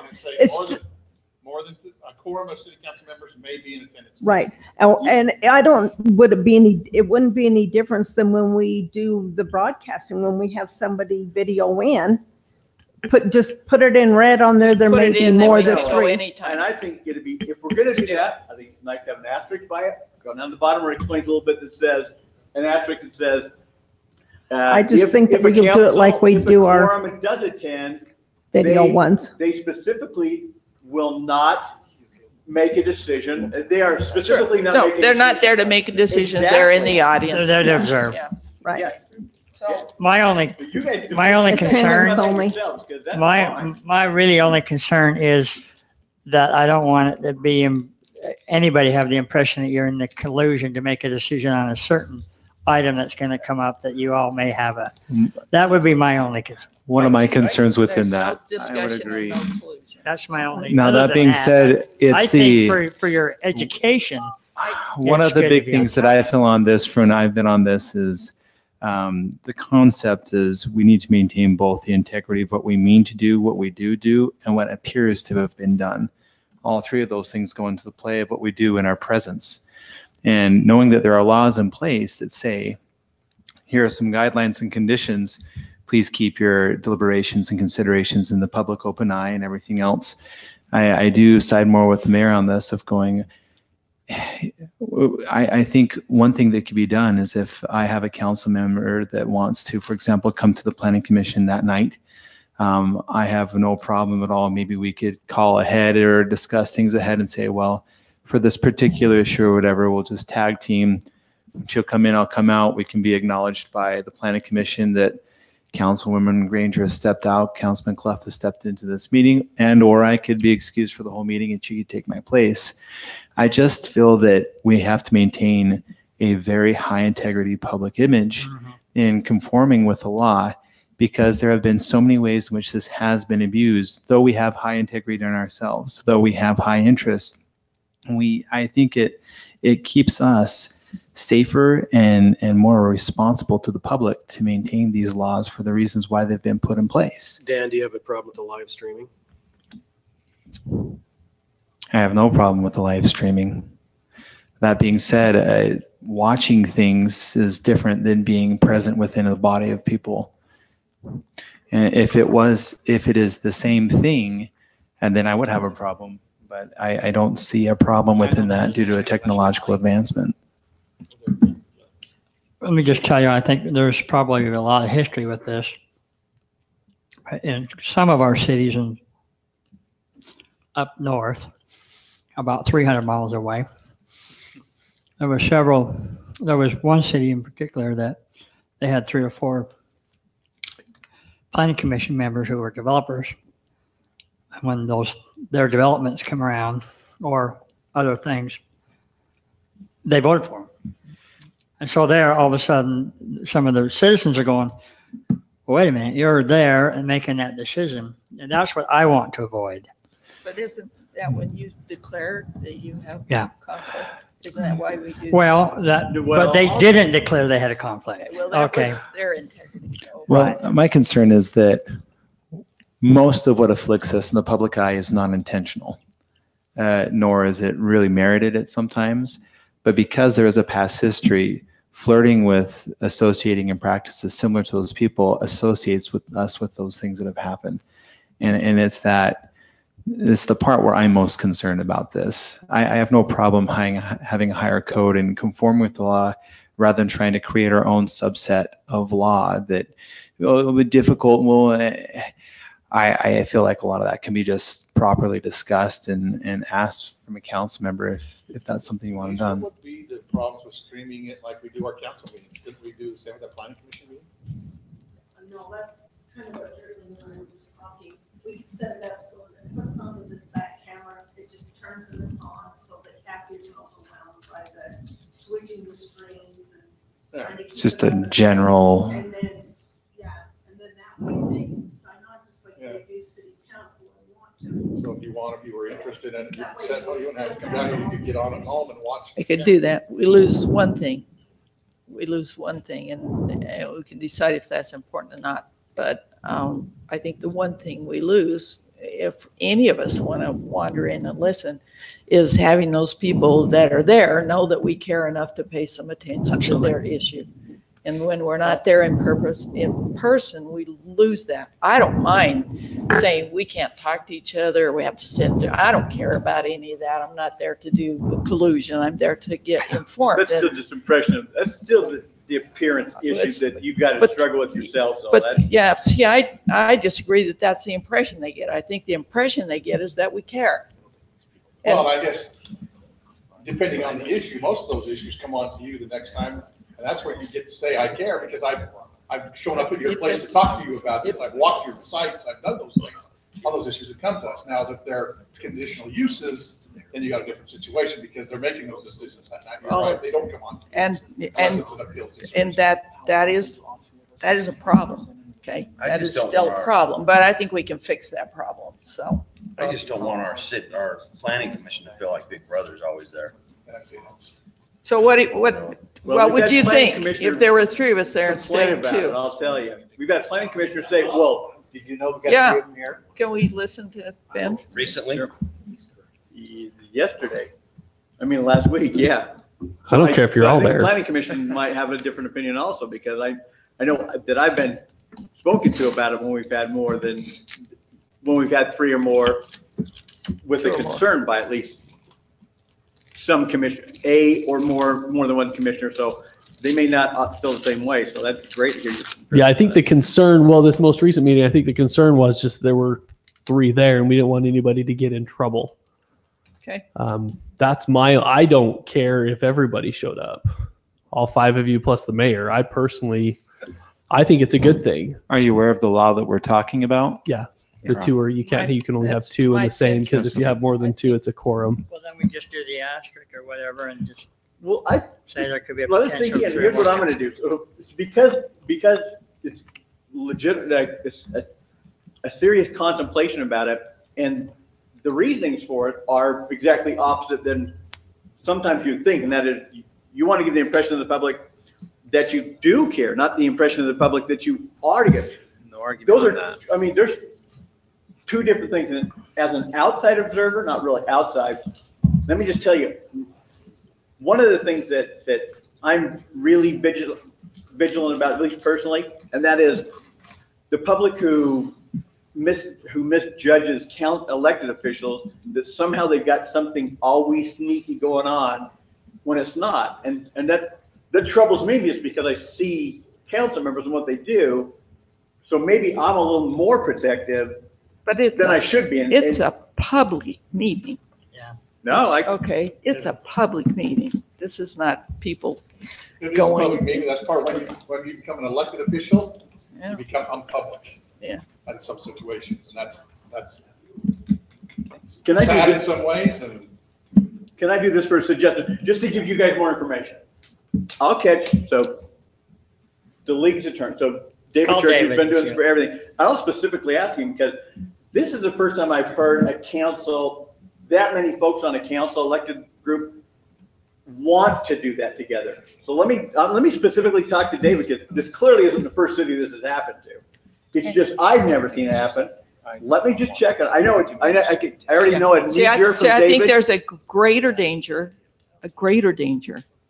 in telling us that we can't attend a public meeting if we post it, and that we shouldn't attend a public meeting if we post it. Well, it's not even a question, post. I think a greater danger is to try to limit our access. I think it scares me more. Let's just see what the collective wisdom has kind of come up with as this issue has come up, because either let's deal with it and see how it's been dealt with. Because what I don't want to do, if we do it, what I don't want to do is each time we look out and there's three of them out there, is that the chairman says, we just want to make an announcement to everybody watching and in the audience. So we have three council members tonight. They aren't here to talk about this together, because I think they get way undue attention. So either we'll have a systematic way of doing it that's just consistent, not overstated. It is what it is. You guys are here, if that's what we go with. I think that I would say this is what David. Because I've never heard a group that's been so interested in it, which is great. Which again is great. And I would like to, just in support of Councilwoman Granger, thank goodness that we want to be more involved within our public and everything else. As long as we are maintaining a high integrity as our council, that's my number one priority. Is I do not want the value of our council to be diminished by our behavior. I want it to be fortified. If there's just those small things like an asterisk on those, we don't do this every meeting, and Councilwoman Granger hasn't come to every single meeting. But if it's let her know in advance, and if that can be put on the agenda, as long as we're in conformance, it is a public meeting. I would just like to have that verification of council of how can we make this happen. And I'll talk to him. I'll talk to him by the time we're here again first of next week, as long as David. Well, I'm sorry to take so long, Mayor. No, I do no. have a report on the Active Transportation Committee as a result of the article. We've had a number of people volunteer to be on that committee, and I think that might allow us to subdivide into some actually active committees. Great, So that was great. a good thing. That is great. Can I report on the planning commission? I went this last week. The CPU amendment on the height was again a very hotly debated issue. It was difficult it was difficult for our planning commission to deal with that, and I think we need to address that for them. I think it's almost overly burdensome to have left that for them. And there's some interesting interpretations in that. Our city code has a very, what would you say, city friendly slant to it. The code that Roger sent to me from the state kind of flips that on its ear, and it basically puts all the burden on the city to disprove that they've met those conditions. But yeah, I think we definitely need to jump in on that, and I think we're kind of going towards that. So is this the Brio one? It was the Brio one again. Was it approved? So it was interesting how there was another conditional use attached to that because of the size of it and the number of occupants that were there. They actually approved that CPU, did not address the height, and that's my next point, because there was a lot of the developer and the engineer made a case that if you put a building behind another building, that it counts as a basement, and that it could then be over 35 feet high. I went back through the code, and that is clearly spelled out. Because of the slope? Well, no, it's because on a regular building, you can have the building there, and it's the front face. So your 35 feet is only the front face, and if you have a walkout basement, it's not measured from there. It's measured from the average of the 20 feet of the front. Yeah, blah blah blah. There's a diagram in there. I really think we as a city either need to address that, and after reading the code, I don't really think we need to address it. I think there's plenty in there. We just need to make sure that our planning commission understands that, we understand it, and that our code enforcement officials understand 35 feet is what we've got. Creative utilization of charts, graphs, and confusing displays does not change that. That's what the city has without doing a CUP. Correct. We have plenty of buildings that are over 35 feet. We have plenty of approvals that are over 35 feet. Right. There's not a fire issue, correct? No. I mean, you can have skyscrapers, and as long as you mitigate the fire, there's nothing that says we can't go over. We can't go 10 stories if we want. Well, so jumping back to the first issue, that's my first issue, which is, I think if we're going to go over that height, it ought to benefit the city. Like our code says, that is what our code says, is if it needs to meet a bunch of different qualifications and a bunch of different standards that benefit the city.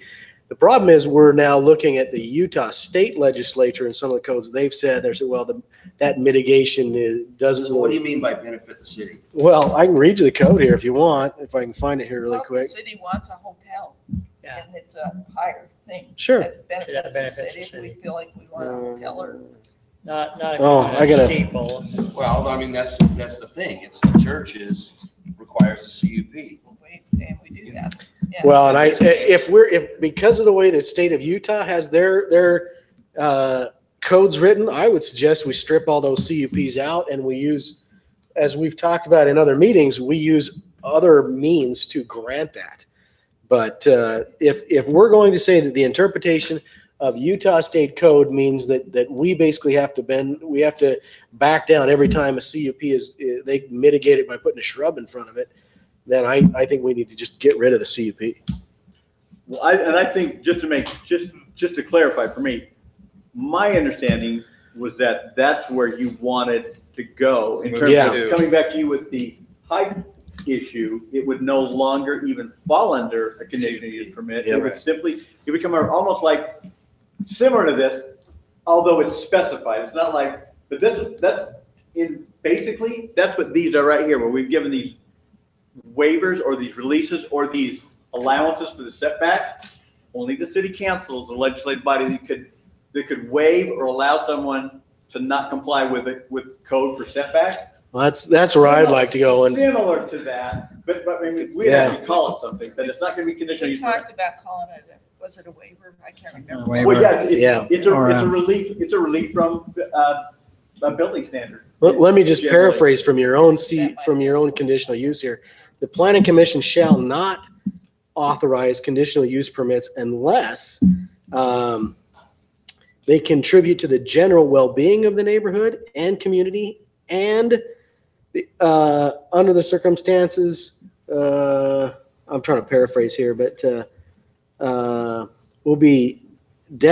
won't be detrimental to health, safety, general well-being, persons residing or working in the vicinity, injury to property, improvement in the vicinity. And it goes on like that. It is very city beneficial and to the current residents.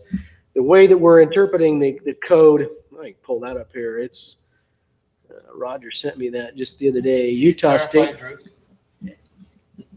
Well, I can, I can clarify. I can clarify really quick. We can, but in 24 years of experience, I can debate both sides of all four of those and win every time. Well, I can as well. And that was I know. what was I'm just saying painful. that's what is what was painful. painful about watching what's our its poor purpose? planning commission trying to take this understanding of what it needs to be done. I feel like we owe it to them to be much more clear. We And can if- bring in compliance with state law, because state law Yeah. is gonna default. Well, if anyway. state law, yes, if state wipes law, out those four elements. and if period. state law is gonna change that for us, then we just move away from the CUP so that it doesn't apply anymore. Here's And what we go, we don't like the word variance. What was the word you said? A waiver. Relief or waiver. For relief. Relief. for height Perfect. And limitation. it comes That's what it'd before be this called. body, and this body is an elected body. If people don't like the way we're doing it, they know exactly how to fix it. You know, they just vote somebody else in that they want Well, to I see don't that think- in. but I think at our joint meeting, we all kind of agreed. Yeah. For height, that's what we want to do. We want to take them out of the conditional use permit. So there's two separate issues here. One, Yes. we don't want height being we don't want a relief from the height limitation to be a conditional use permit issue. We want it to be a city council's consideration as to whether or not to waive or to grant relief to the height restriction. Yes. One. Secondly, it's a way that our conditional use permit ordinance is drafted in that it has spelled out four elements to be found by whoever body, in this case, the planning commission, the four elements to define support for those four elements in order to grant a conditional use permit. Whereas, like it or not, state law, which overrides it anyway, says if you have it as a conditional use permit, you have to grant it unless it creates a detrimental impact which can't be mitigated. It's a really high standard. And the language, we had yeah. to change it to state. We had to change our conditional use permit to state the way it does in state law. And the language in the conditional use permit currently would be great guidance to this council for a variance or a waiver or whatever they have. I think, yeah, I'm sorry. You Go ahead. I think. I do have more, but go ahead. Okay. I think this it should go on a workshop. Then we can get more specific and delve into it. But more. Well, just reporting on what was done in the planning commission. So they actually avoided that issue by approving the other CUPs and not addressing the height. So I think we're going to be. I think somehow that's going to come before us at a certain point. Yeah. So you guys have heard the Avamere project. Or heard of it? I don't know. Very similar to the Brio project, right? What was that? Avamere. Very similar to the Brio project.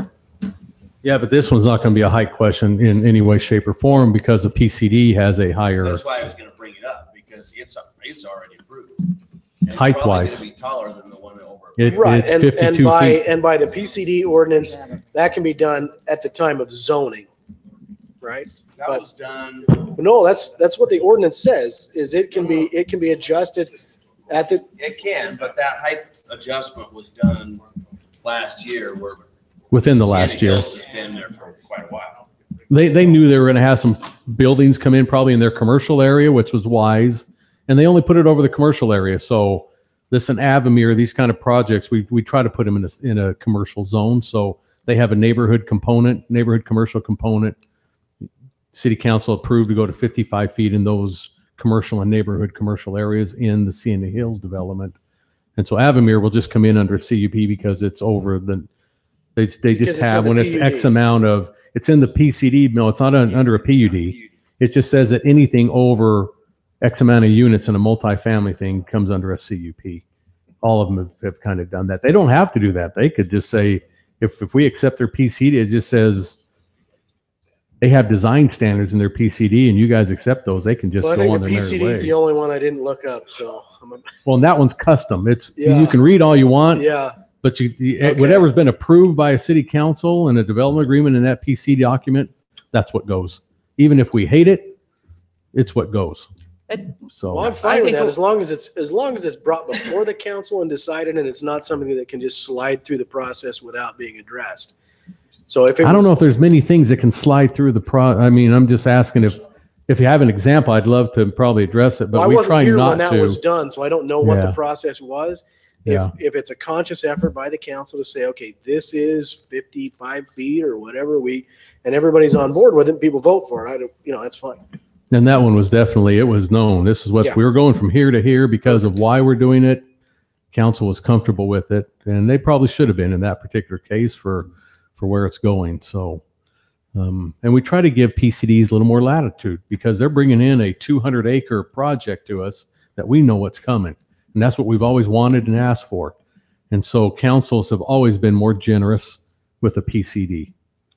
But you get a lot more trade back in that as well, and that's what they're really all about. This isn't to say we'll never have some taller buildings. It's just to say this debate seems to be continuing. Yeah. And we need some resolution that works. I think a workshop would do it. Well, and we're growing, and that's the thing. When you hit a certain size, you start tipping over these things when you get to that point, because of all of your good land, the easy stuff's gone. So now we got to get more creative. And generally, what happens is when the land's all gone and the good stuff's there, then it tends to go this way. And we're hitting that threshold right now at our almost hitting close to 30,000 population. We're going to start seeing those things. So it's a good time to bring it to the forefront, and will. Thank you. While you're forward there, can I ask a question about on the other thing that was discussed at the planning commission, the Bella Vista and Telegraph project for S&J Properties and Holdings, the road there, the 1100 East that's been disputed. What is the status of that road? Is the currently, if I understand, the city is going to waive a sidewalk on one side, and that's the only, or is there a lot exchange with Nope. with those? With that? It'll just be a standard 50-foot right of way with sidewalk on only one side. But that wouldn't necessarily be standard because our standard is sidewalks on both sides. Is that right? And it would Correct. be- so that would be the only change there. And somebody had said that there was a trade for that land and some lots, or is that between the developer or not the city? That was in the. I know, because I've shown you guys, this is what you just did. That was the waiver, that's the setback non-compliant for recording. Okay. The Just so trade, you understand. the trade was in the entry on that. Shifting it to mirror up Line up with 1100 on the north. Street. Because right now Within it's, that one. yeah, right now you're going to have one like this and one up here, and we're Yeah, trying to right. get it.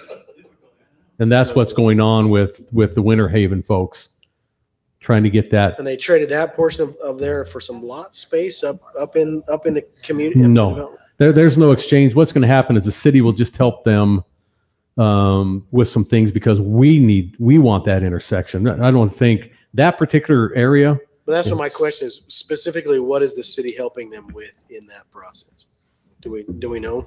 I don't know, Mike, do you just working, trying to get it, because we need it, they need it, because they have a bad driveway right now. When they pull in right there, and because their driveway is offset now on the other side of 1100 East, and when you have people coming down from 1100 East, they're coming out of their driveway, they're turning, it's really kind of crazy there. And we're trying to get it all lined up where we're going to eliminate the driveway on Telegraph, bring it a little farther down south on this new 1100 East on the south side. They'll come in and out of there and come out to a full-blown four-way intersection. And that's what we're trying to clean that up, because of where their driveway is, where this access is, and where 1100 East is, and they're all just offset from each other, right and left, left and right. We're trying to get that cleaned up, so. Okay, and then just, I mentioned this, but that property was debated there. The planning commission granted, it wasn't a grant because they just recommended to come to before us with the change that they reduced almost in half, or maybe even a little more than in half, of the short-term rentals that they had proposed. So that'll be fun to come. On SJ Holdings. Uh-huh. Oh, it's coming back? It will be coming back to us. Now, they did it in a portion, so that's not the entire, it's not the entire property. They're going to do it in phases. So one phase of that is going to come before us, and the planning commission just basically approved it to pass on, but reduced in half of their short-term, rentals. So very, very interesting discussions. And I went very long, I apologize, but I think it was because it was all very interesting stuff.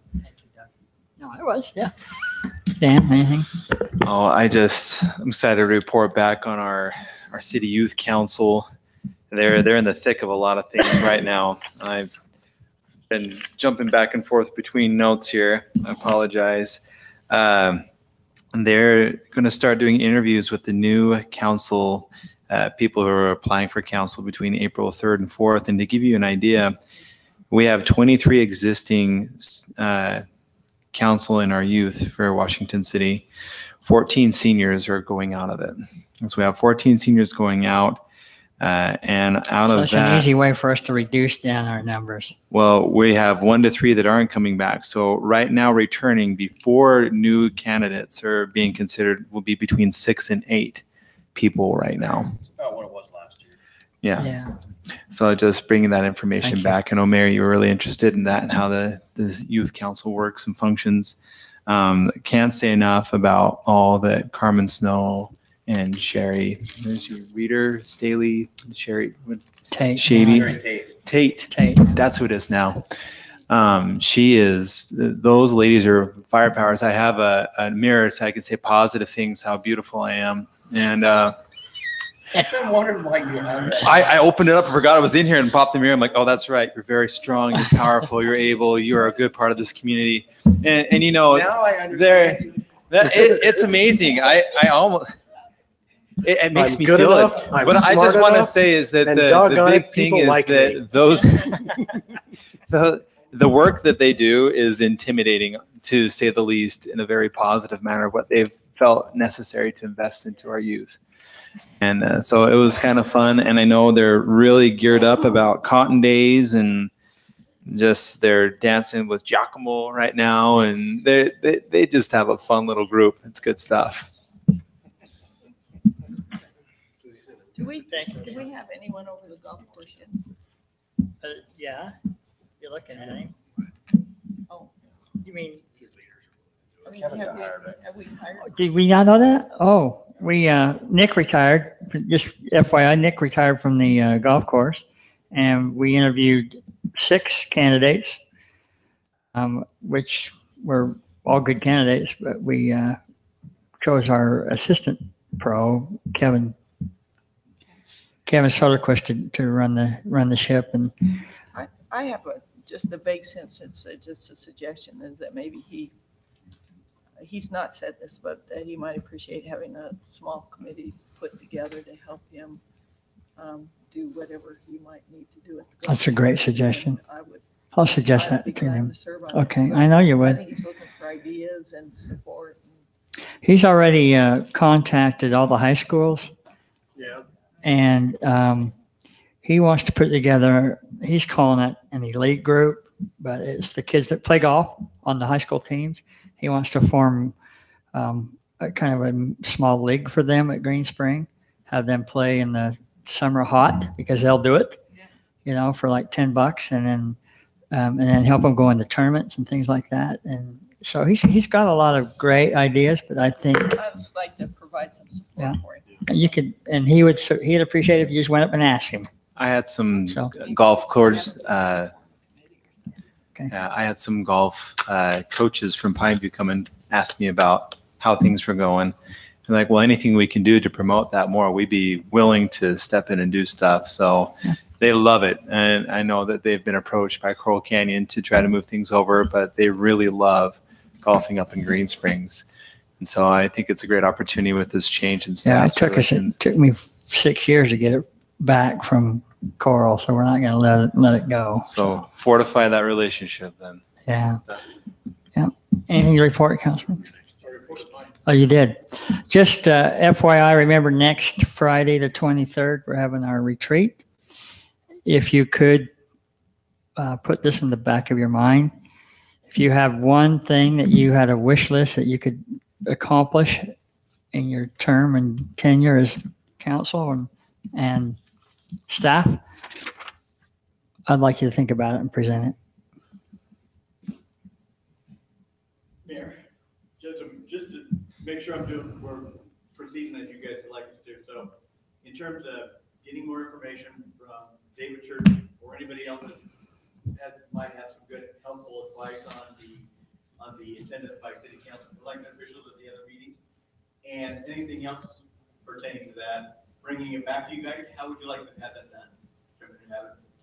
When's our retreat? Next Friday. Yeah, we can even discuss it there. I was gonna say, Well, we'll that'll discuss be it early in the in next that city council. workshop. Or the next workshop. either Just one. have a discussion. Or, okay, so that's, if you don't mind, then I'll do it that way, I'll bring it back that way. In terms of so Drew has already been working on the height waiver, the application for a height waiver, and taking that out of conditional use. And we've talked for a while about the problematic 4 elements conditional use issue, just in our ordinance, just how it's drafted itself.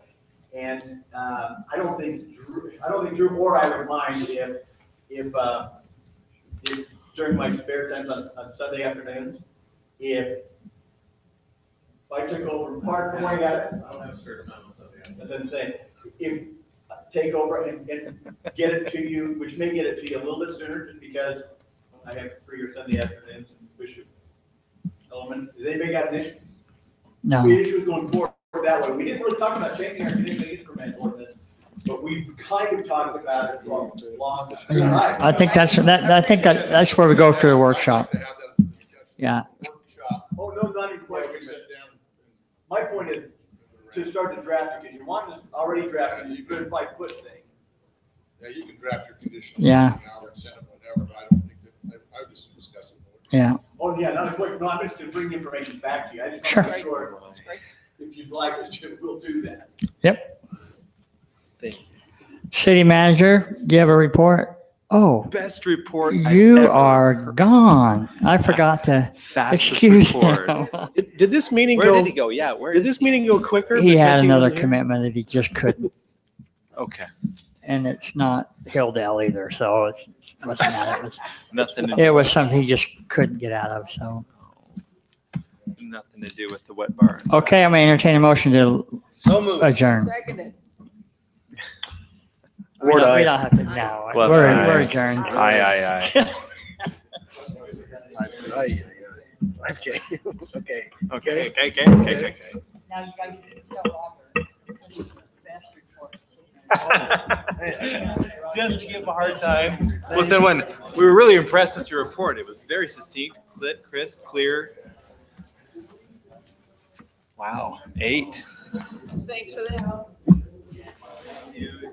Congratulations on surviving the technical malfunctions that happened, right? I think it was. I don't see a reason for us to engage the state of the emergency. sounds like he could try a little harder to work with you both. Well, I just, when we verified, yes, they knew about it, yes. I'm like, well, this thing didn't have to sneak up on you. Because at the end of the day, you could have put the time in before this, and not make it an emergency, but you're banking on us being, yeah, who cares about that?